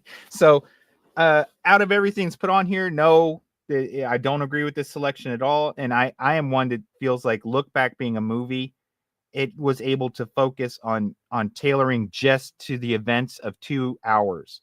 So it's much easier. Instead of, I've got 38 episodes, so roughly 20 something hours of music that I want people to not get tired of, to not be like, oh, this is bland. So it's a lot more to consider with a series. Like, is this going to get old? Are people going to get tired of hearing the battle music or the touching motion? Is it going to become goofy? So I don't know. I don't agree with the pick, and I don't think Look Back belongs in there. And I think the standouts for this to me is Bleach or Freerin. Yeah. Opening sequence kind of ties in with the best anime song, I would assume, because I didn't see a closing one. Yeah, and I actually almost take back what I said about Otonoke a little bit now. I completely forgot there was a sequence versus just a song. Uh-oh. So would you change your best anime song then? Yeah. So what? I don't remember what I picked for the song. I don't remember. It was so long ago. Did you? It was like really right here. Yeah. So sorry, Willie, do you have to pee at all? I don't. Okay, cool. So I didn't. I just never saw you go pee, so I didn't know if you wanted us to talk about a thing while you went pee. But anyways, so It was a very random moment. Completely random well, moment. because I went pee and I thought as I was leaving while I was listening to you, EJ, and the whole time I'm like, I forget that I don't have my thing here anymore. That I'm like, yep, agree. And then I was thinking, like, did Willie go pee yet? He's been drinking mimosas as well. I know, and I already broke the seal forever ago. But no, the reason why I say this is because I realized I didn't have it copy and pasted on my thing. But yeah, When I compared now the opening song to the opening sequence now, and Otonoke winning both, I will say that like now I think I picked Bling Bang Born for the song, but I think I picked Otonoke for the overall like opening sequence. Because the song was great too. Like I did listen to Otonoke so much and Bling Bang Born so much. Like Spotify can tell me maybe what I listened to more. Maybe it was Otonoke because I did like the vibe more, a little bit of how it switched. But I do think maybe Bling Bang Born was the better song, but Otonoke was the better sequence. I can roll with that. I agree. I don't know. You let me know what you think, Willie. I agree. I just wish, like I said, Kaiju number 8, man, like Abyss, the opening sequence, the vibe of the song leading into that. I think that hopefully that was in contention for it. But to be honest, I didn't see anything beating like any kind of opening sequence, best intro song, best anything beating Dan to Dan, based on, like I said, recency bias. Like Mass Show wasn't as popular as it was. Like even with the song blowing up, people still didn't know what the anime was. But Dan to Dan, people know what the anime is. People know what the song is, and they're just rolling. And those colors and the hands, and then the Rihanna reference, like it was amazing. Yep.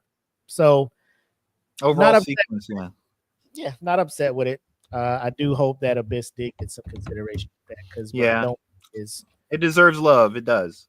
Yeah, it was great. Ending sequence. Request. EJ, you first.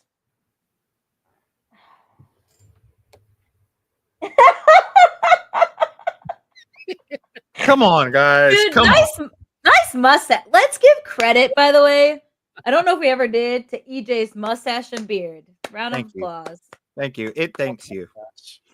It's a little gray right here, but it's okay. Oh, it gets bigger and better. That's why I keep it trimmed, because otherwise I'd look like I'm trying out for Santa for the holidays. Come on. I don't know what else we can say. This is just people picking, really just picking on what's their favorite popular thing going on. Did you guys watch the end sequences for all of these? No. Yep. Okay, then Willie, you go first before I go. I like Kaiju number 8. That was my pick. I like Nobody by One Republic. I like the vibe because I'm a big fan of, you have the opening being what it is, creepy DNA splicing, all of this stuff, creating a monster. You have the show where they're fighting the monsters, and then at the end you just have this vibe where it's just like very chill, pastel colors, like almost like a lo-fi type thing. You got the Maroon 5 too. Like, come on. It's One Republic. Oh, One Republic. Oh my god. Yeah. If it was Maroon 5, I would not have chosen it. I literally have One Republic right here. I don't know why I said Maroon 5. I'm not a big fan of that falsetto. I read One Republic and I said Maroon 5 for some reason. Yep. So and that was my choice, and I get it. Like, again, Solo Leveling is going to have the brand new anime fanboys and girls that come onto the thing, and this is the only anime they watch, so they're just like, I think I'm, credentialed enough to vote for animes now, and they just click on this, right? Dan to Dan was going to be on there regardless. I did kind of like let's see if I can say it right, Kamakura style on the Elusive Samurai. It was fun. That was a fun ending. Yeah. Like I haven't watched the show. I remember you guys put me onto it. I plan on watching it, but again, like you didn't like Oshinoko's ending? Oh, Shinoko's? Yeah, did you watch that one? I did. I didn't. I mean, it's like with my heart was already set on like nobody by on Kaiju number 8. I'm not saying it was bad. Like if I thought this was a hard choice when I watched all these. Request, you know, and nothing against Solo Leveling. Like it's I do know. I'm sitting there. I don't know why these things keep.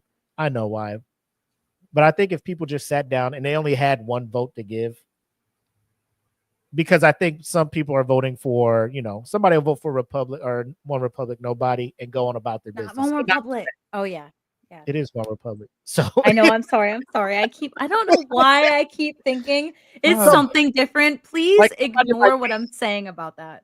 Somebody like me, like I'll vote one time and then I go, like I'm not logging on every day to vote. Yeah, that's what I did. I just did one vote and I moved on. Some of these people are logging on, like setting a timer to come back and vote and vote and vote and vote, which is crazy. I think if everybody was just limited to one vote, I think a lot of these categories would turn out different. Yeah, I agree. Yeah. This one here, I would say nobody for me, Elusive Samurai, and then like you said, Burning. Yeah. That was up there. Like Solo Leveling would not even have been. Wouldn't have been my top if you five haven't, EJ, if you haven't listened, even if like Oshinoko wasn't picked, Hitsuji Bungaku, that band just is really fucking good. They have I think they also did an opening for, I can't even think off my top of my head. I have to look it up. But I liked it only because Oshinoko is a pop. Again, it's a idol pop drama, but the ending was so dark. If you watch you have to watch on YouTube. It was so dark, and Hitsuji Bungaku is a rock kind of like it's a J rock, and I thought it was a really sick ending. That I was like, yeah, because I also, Willie, like I agree with you. I loved Kaiju number 8's ending, but when I watched Oshinoko's ending, I was like, damn, this is actually really sick. And then I looked up everyone's on Reddit. I read everyone's responses to all the endings. And a lot of people said that they think that the reason why Solo Leveling probably won is because of the different art style that they decided to go with at the end. How it was kind of realistic and kind of psychological. And it was kind of cool looking. I'm not gonna lie, it was kind of cool how they did for Solo Leveling. Danadan was pretty. I also am very like biased to Danadan. I love Danadan's ending, like because I always do this with like the cat when they do this part. Like it's fun. It's a fun. I actually thought this category was really hard to choose. It is. It is. I'm not totally mad about this best ending sequence, but I agree with you, Willie. I wish One Republic would have gotten more love because it's like the first time I've seen a popular American, like One Republic's very popular, and they got to do an ending for an anime, and I kind of wish they would have got more love with this because it, like you said, it was such a cool sequence with like the colors and the animation style that, because again, it's sequence, it's not just the song. Yeah. With it's that the whole package, yeah. With this song, dude, I agree. It's really good. But I do think Oshinoko's was a very close. I don't know. I thought Oshinoko's was really good and a close second. Yeah. I have to go with the Kaiju number 8 as well. I mean, I haven't seen the Oshinoko, and I will check it out now after hearing from you guys. And of course, Danadan's fun. It's a fun ending sequence. But as far as fitting the story and kind of being encompassing, I guess is a good way to put it. I feel like nobody is should have got this one. But nobody. You know, it's a popularity thing, and the voting thing really played a huge part. I mean, there's no doubt in that. Trying to see something. I'm like, oh, December of 22. Okay. What were you looking up? Chainsaw Man episodes. Oh yeah. Oh, Chainsaw Man's got. You know, that's what I'm excited about for next season is Chainsaw Man and what's the other one? Hell's Hell's Paradise. Paradise. Yeah. They're going to be, setting up for this next award season. So, I mean, there's going to be a good amount of competition out there to base This these one, events. I actually, sorry, I know we're not done yet. But I will. Two more I want to do is I don't know if you want to talk or if you're, want to talk about the Japanese voice actors compared to the English voice actors. I do. Well, definitely the English. We can talk about the Japanese, but I do want to talk about the English because I actually did do research on that because I don't normally watch English. There we go. Right there. So obviously the winner is of course Alex Lee as Sung Jin Woo, Solo Leveling, our monotoned best boy, best main character, best in the history of anime since the beginning of time. I'm playing. Let me calm down. I'll be right back. Again, I love Solo Leveling. The amount of glazing it's getting is kind of making it like I think you guys are just not comprehending the talent and the greatness of the other shows around it. But that's just me. Go ahead, Jackie. What you got? Do you ever? Sorry, because I know we're on the English, but while EJ's gone, because I do want to hear if he's listened to any of the English voice actors or actresses. Do you ever feel like because something gets so much hype and then wins so much that it might turn off now a lot of other people that haven't seen it? No. Because there's the fear of missing out. People, when something's super popular, people are going to tap into it. And if it's easily available for them to get to, they'll check it out. If it's something they probably got to pay for, I guess that may turn some people away from it. And then they'll go watch something they can watch and talk about how great that is because they can watch it and the other one isn't because they can't type stuff, Yeah. But no, fear of missing out's a real thing. And if a lot of people are talking about how great something is, they're going to tap into it. Yeah, I think the reason why I asked that is because for the longest time I refused to watch what was it? It was Invincible. I refused to watch Invincible because so many people were watching it and talking about it, and maybe this is just like a annoying habit or character trait of mine, but when people are like, watch this, watch this, watch this, you have to watch this, this is the thing, watch this, that almost makes me not want to watch it then because I'm like, well, no. I think it just depends on how you, because I'm like, anytime I'm like, oh, this show is so good. Like I always tell people, just give it a shot because I know, everybody will say this isn't like people were trying to preach like Rick and Morty was the next coming of great adult entertainment, And I'm watching, I'm like, it's okay. It's like nothing different than the rest of the adult animation, Family Guy. Yeah. So it's the same brand of humor, except the dude's like a super genius or something. Like you haven't watched season 2 yet? I haven't even finished season 1. I haven't. There's like season 9 coming out or something. Like that's just not my thing. Bob Burgers, like it just depends. I'll give it a shot, and if I don't like it, my problem is when I tell them, "Yeah, I tried to watch it. It's just not for me." What? How is it not for you? Like that? That's what I'm just. Everybody's got their own, That's what I'm saying is because when I said I didn't watch Invincible yet, people are like, what? Why haven't you watched it? I'm like, I have other things that I'm watching. Watch it. Yeah. And then finally, Steven's like, can you please just watch this? And I'm glad I did because great. It fucking fantastic show. Yeah.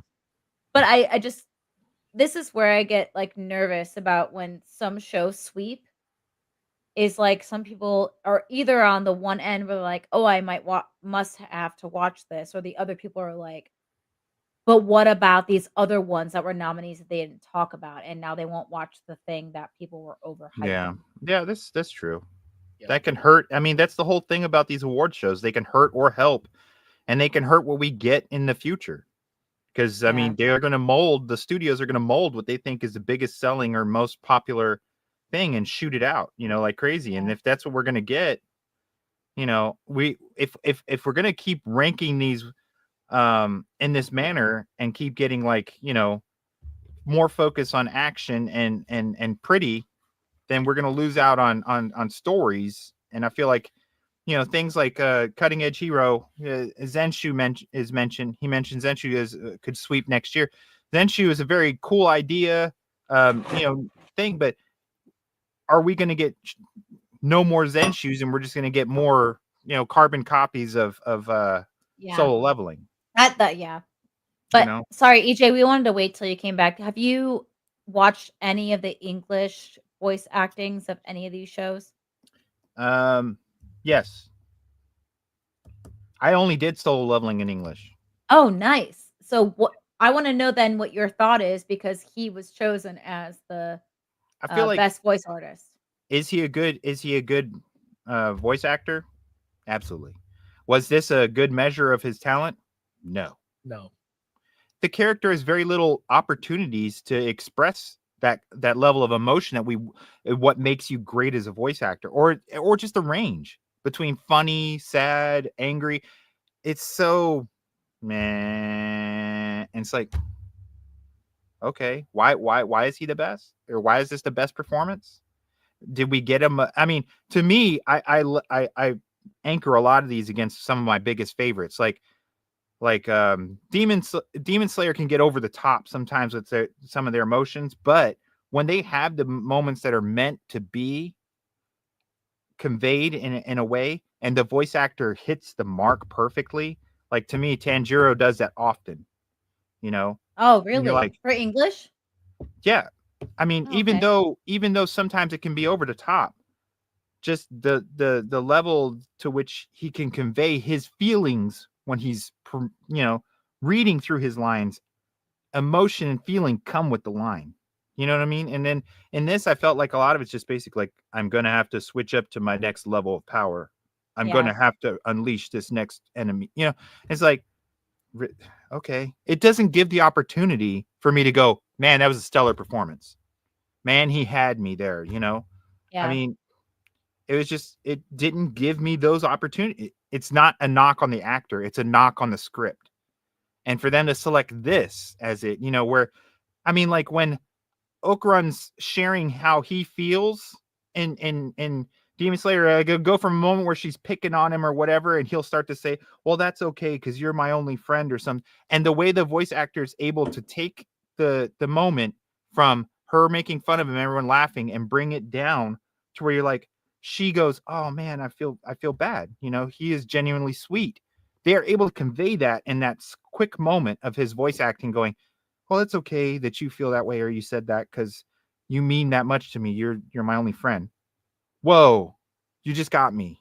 You know what I mean? I don't feel like that happened at all in that series. And it was just like, okay, once again, we take an opportunity where, like, here we go. We got Delicious and Dungeon on there, and the only times I've seen any of that has been in English. There's way more range going on, and that, I think that's how you measure an actor, even more than just a voice actor, an actor in general that can give you range. Thus, we have instances like The Rock. Everybody loves The Rock. Can he give you range? He can do comedy and he can do action. We haven't seen a whole lot in the other direction. So yeah. But would he win on a popularity vote? Probably. Yeah, that he's doesn't The make Rock. him a great boy or a great actor. Willie, I know you like to watch things in sub before you go in dub. Yep. A lot with a lot of shows. And I've also been taking your suggestion lately, where I will, after I watch it in sub, I will watch it in dub. And usually I do it when I'm running on the treadmill. I'll switch to dub. Like I'm doing that for JJK. I've been watching JJK in all dub. Actually not mad in JJK dub. So see, I'm trying to be more. Sorry, we're getting a little off topic. Kind of, because we're talking about English. But I'm doing it only because I think that I should try and give some love to our English voice actors. And so I've been doing that now with like watching. Especially when you go to the cons, like you're not getting the Japanese voice actors coming to the console. Mhm. A lot of the American ones. So I want to get signatures. I want to know who's showing up. I want to give them their props and be like, hey, you really brought this character to life thing, instead of showing up there. And I'm just like, well, I've never heard of you do his voice. I don't want to do that. So that's why I've been making it more of a point to get out there and do that. But Jackie did send me this message telling me to get off my phone. But all I was doing is just catalog. You call me out like that, asshole. Yeah, I was just looking at the catalog of everybody that Alex has voiced, and I'm just like, yeah, it's crazy, right? He is an amazing voice actor. His role as Jinwoo is not good. It's all we're saying. We're not saying he's not good. Yeah, he's great. Boring character for him to voice. Like, yeah. Sometimes you just pick up the contract where you're just like, sometimes there's amazing actors and actresses that will take a script and then they get in a movie. They're just like, bro, this movie did not do well at all. This was a choice. Not saying this is a horrible choice for him, because obviously it should be making him some money, because one of the more popular. It's very popular. It's just, Well, I think it was Danny. Danny's the one. I think it was Danny that said that the only reason why he was liking something about some voice acting or anything was Alex, which was the dude that was voicing the English part of. He does the voice for not Tanjiro. The lightning. Zenitsu. So like, you go from as animated and exciting and just hyper as Zenitsu, screaming, crying all the time, and then you got exchange arise. Yeah. It's which just, I'm not gonna lie, I listened to the English voice and I was like, okay, it's pretty hot. I mean, he probably pulls some chicks, Yo, he sounds hot as fuck, but also like, I don't see again, agree. Amazing, like his range, amazing. What he did in Solo Leveling compared to the other people that I think that are on this, no. I will say, for me, my selection for this is AJ Beckles is Okarun, because God, that dude nails it. He's the same dude that does the same voice when he transforms. Yep. And in the English version, when he transforms, is so fucking cool. He is. He's all laid back and like, oh man. Oh man, I guess I'm boring AF right now. Yeah. Bro, it was that's the range I'm looking at when I'm just like, who put in work for this character, for this show. Not the career thing, which I think it may be a thing they did for Alex. Like, man, he voices so many other people and this, that, and the third. Like, I even would have went with old buddy that voices Ichigo. Former Black Ranger, Johnny Lee Bosch or whatever. He's been the voice actor since 2006 when this shit came out. Yeah. So I mean, I was, and again, I'm a big fan of Delicious in Dungeon. Sungwon Cho as Senshi, the gruffness of kind of incorporating that because he's a dwarf in the thing, like just incorporating that, still being able to, while making that voice, still display some of the emotions and stuff that he's going through in the show. There's everybody else on here, like there's a range of emotion in their voice acting. Yeah, and they bring life to the character from Jinwoo, and I mean it's he no just different. Sounds cool. That's all it is. Yeah. Like, sorry, Willie, can you scroll up to the Japanese? Because I want to see if the Dan Japanese. No, down. Oh, no. See, it was Mamo. Okay. Yep.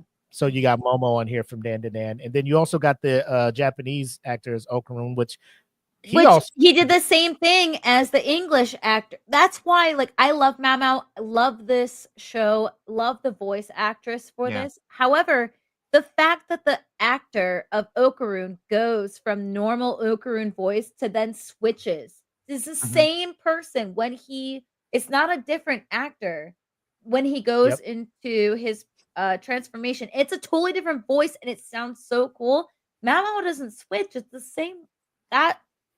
If you're going to give the English actor that award, I think personally the Japanese actor should have gotten the same award. Mamo did a great job. I do love Mamo's voice. I think Mamo and Freeren's voice is great. Even Kenichi and Braver, like it's really great. But the fact that as an actor, you have to switch different voices when your character does different things and you're the same person that does it, I think hands down, no matter what, those people should have won over everyone else. Yeah. Yep. And so I was a little upset about for the Japanese actor. I think that the Across the board, just look. So he won obviously in English, right? yeah. Voice actor for Brazilian Portuguese, one for Jinwoo. For Castilian Spanish, the dude won. Oh, English, he that's won. crazy. Let's see if he won in any other voices. I don't know. Yeah, That's it. Open it up, but I mean, I'm just maybe it's because it's so low maintenance, like you don't need to do too much to And you get can it. make it seem very throaty and mature and But I'm sexy, I think maybe. AJ Breckles doing what he's doing for Okaroon, you know what I'm saying, as well as Sung Won Cho as Senshi. I'm just of those two. I did listen to some of the some Freerin in English, and I'm not mad at Mallory for her. No, it's good. Yeah. It's good. I mean, I But feel it like was so Delicious in different. Dungeon though shows an actor who creates a persona for the voice. Yeah. You know what I mean? Like it's not it's a developed persona. It's not their normal voice. They're not talking like a normal person. So it takes effort and he keeps it alive and he comes back for it all the time. You know what I Yeah. mean? So that shows skill, you know, to be able to walk in and carry this character's voice, which is completely different than your own, sounds different. It's like Jackie was saying, where they have two different voices they're doing with the same character. These all take talent, you know, and not saying that Alex doesn't have talent. We all know he does. Yeah. Dude, yeah, and This I was listened not to an his example of his characters. talent. Yeah, and his characters in what were the shows? Demon Slayer as He does like Mashal voice too, or Mash Burn Dead. He does and Tokyo Revengers. Different. He doesn't even sound the same. No. Dude is a great actor. Agree though, Willie, like as Jinwoo though, mediocre, man. And I think though that he matches though the vibe of what the director and the creator wanted though, and I think that should speak more volumes than anything.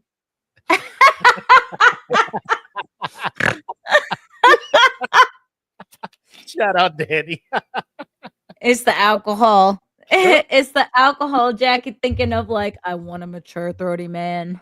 No, it's just it makes But sense. no, though. I listened to his when I wasn't drinking last night. I listened to his voice actor, and it's a lower, it's very like in command, like chill type of voice, and even men will take that as like, dude, this dude is the fucking He dude. conveys Like the they will take that alpha of yes, personality. and I think that's what some and again, and I have to speak from a woman's point of view if that's what I think is attractive. Of like, yeah, this is what I want, but that's not what I think. I think of like what we talked about, Dan to Dan, where you can go from this high pitched, like crazy, and I think AJ Beckles does such a good job of his voice almost matches the Japanese. Yeah, Like it almost is the exact same. Same Like, energy too. yes, and then when they Later, switch, Danny. also the same. Like I love that when like English voice actors are able to portray the same thing. And this is They're where I obviously didn't. listening. They go ahead and they listen so that they Yes. build the character Yes. to match, you know, because of course your Japanese voice actors are going to understand and know the nuances of culture and everything that go with the script. And it's different because if we spoke Japanese and how people talk is going to be different in like regular, like you don't know, like sometimes you don't know. But sometimes when we watch, and we all know we watch anime and Japanese sub and dub, and we listen to sub, we're like, yeah, this voice is great. And then we watch dub, we're like, what the fuck? Yeah. Like Freeman, for example, I might be one of the few because I heard that Freeman's voice, people on the English side were like, holy shit, this is mommy.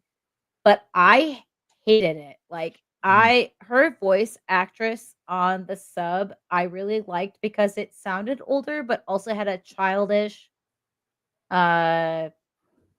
like tone a little bit to it because she does act childish sometimes, even though She is naive, much yeah. older. She's still young though. She didn't have anyone to raise her. She had no family, like she had nothing. Then you watch the English version, she's like this super mature, like MILF sounding voice. You're like, "Oh my gosh, this is such a nice." And I was like, I can't listen to this voice. It doesn't sound like Frieren. I didn't like it, but I guess a lot of people that watch the English dub really like her voice. Yeah.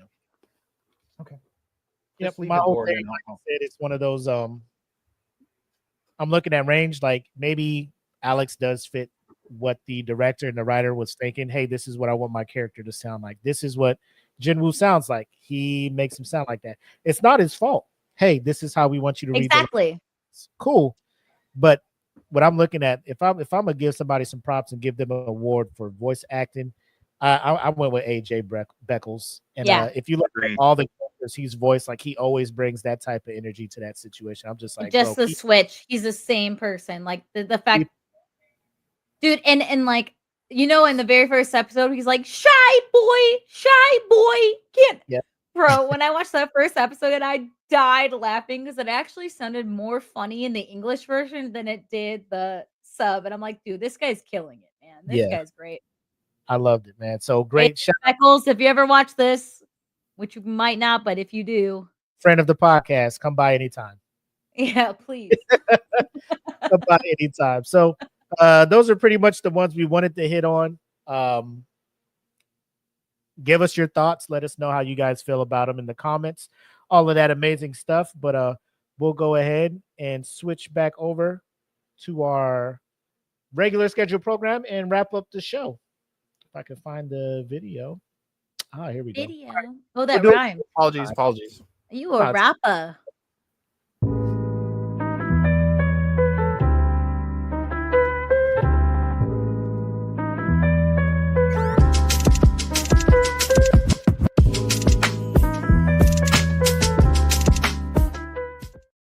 Did you? I knew this. Did you like that at the end?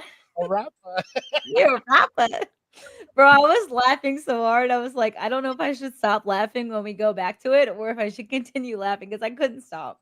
No, it's all good. It is all good. But I know we switched over, but just for you guys' heads up, I know I mentioned it in the chat, but IGN also gave Anime of the Year over to Frieren, and then also the Tokyo Anime Award Festival gave it to Frieren as well. So just I don't want to say IGN is a little bit more cultured when it comes to that and finding the right people to vote for that category, but I know the Tokyo Anime Award Festival is, and for them to sit there and say this is the one that should win, I think that speaks volumes to it. But again, we all came to the same conclusion that Crunchyroll is more of a popularity contest at the end of the day.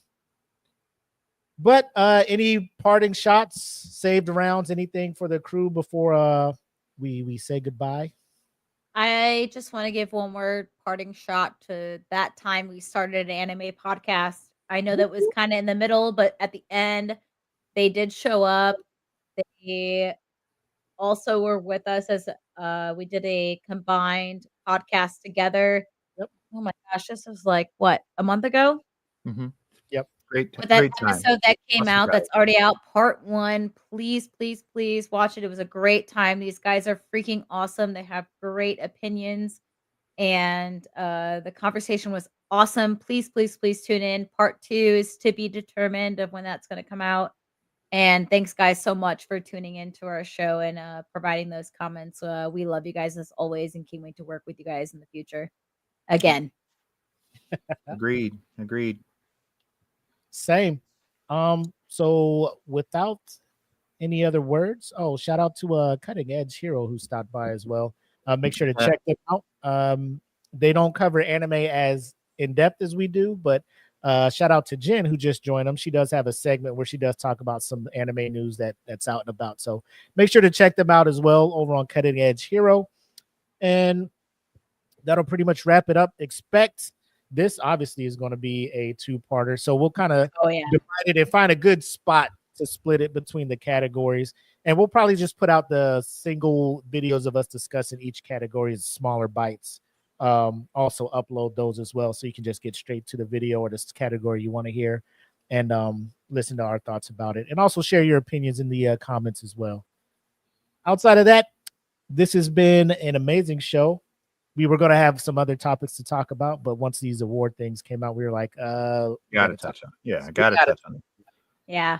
Oh, and just a real quick thanks, Kampachi. You always have our back. Yeah. And Amanda, thanks for showing up, and looking forward to collaborating with you as well. So, oh yeah, June 8th. Oh, that's Amanda. She's the June 8th. Yes, Yeah. we're going to be collaborating with them on June 8th. So, look forward to that as well. On the Pop Anime podcast, I think is what it's called. So we're talking nice. about, what is it? We're going to be talking about Witch and Watch.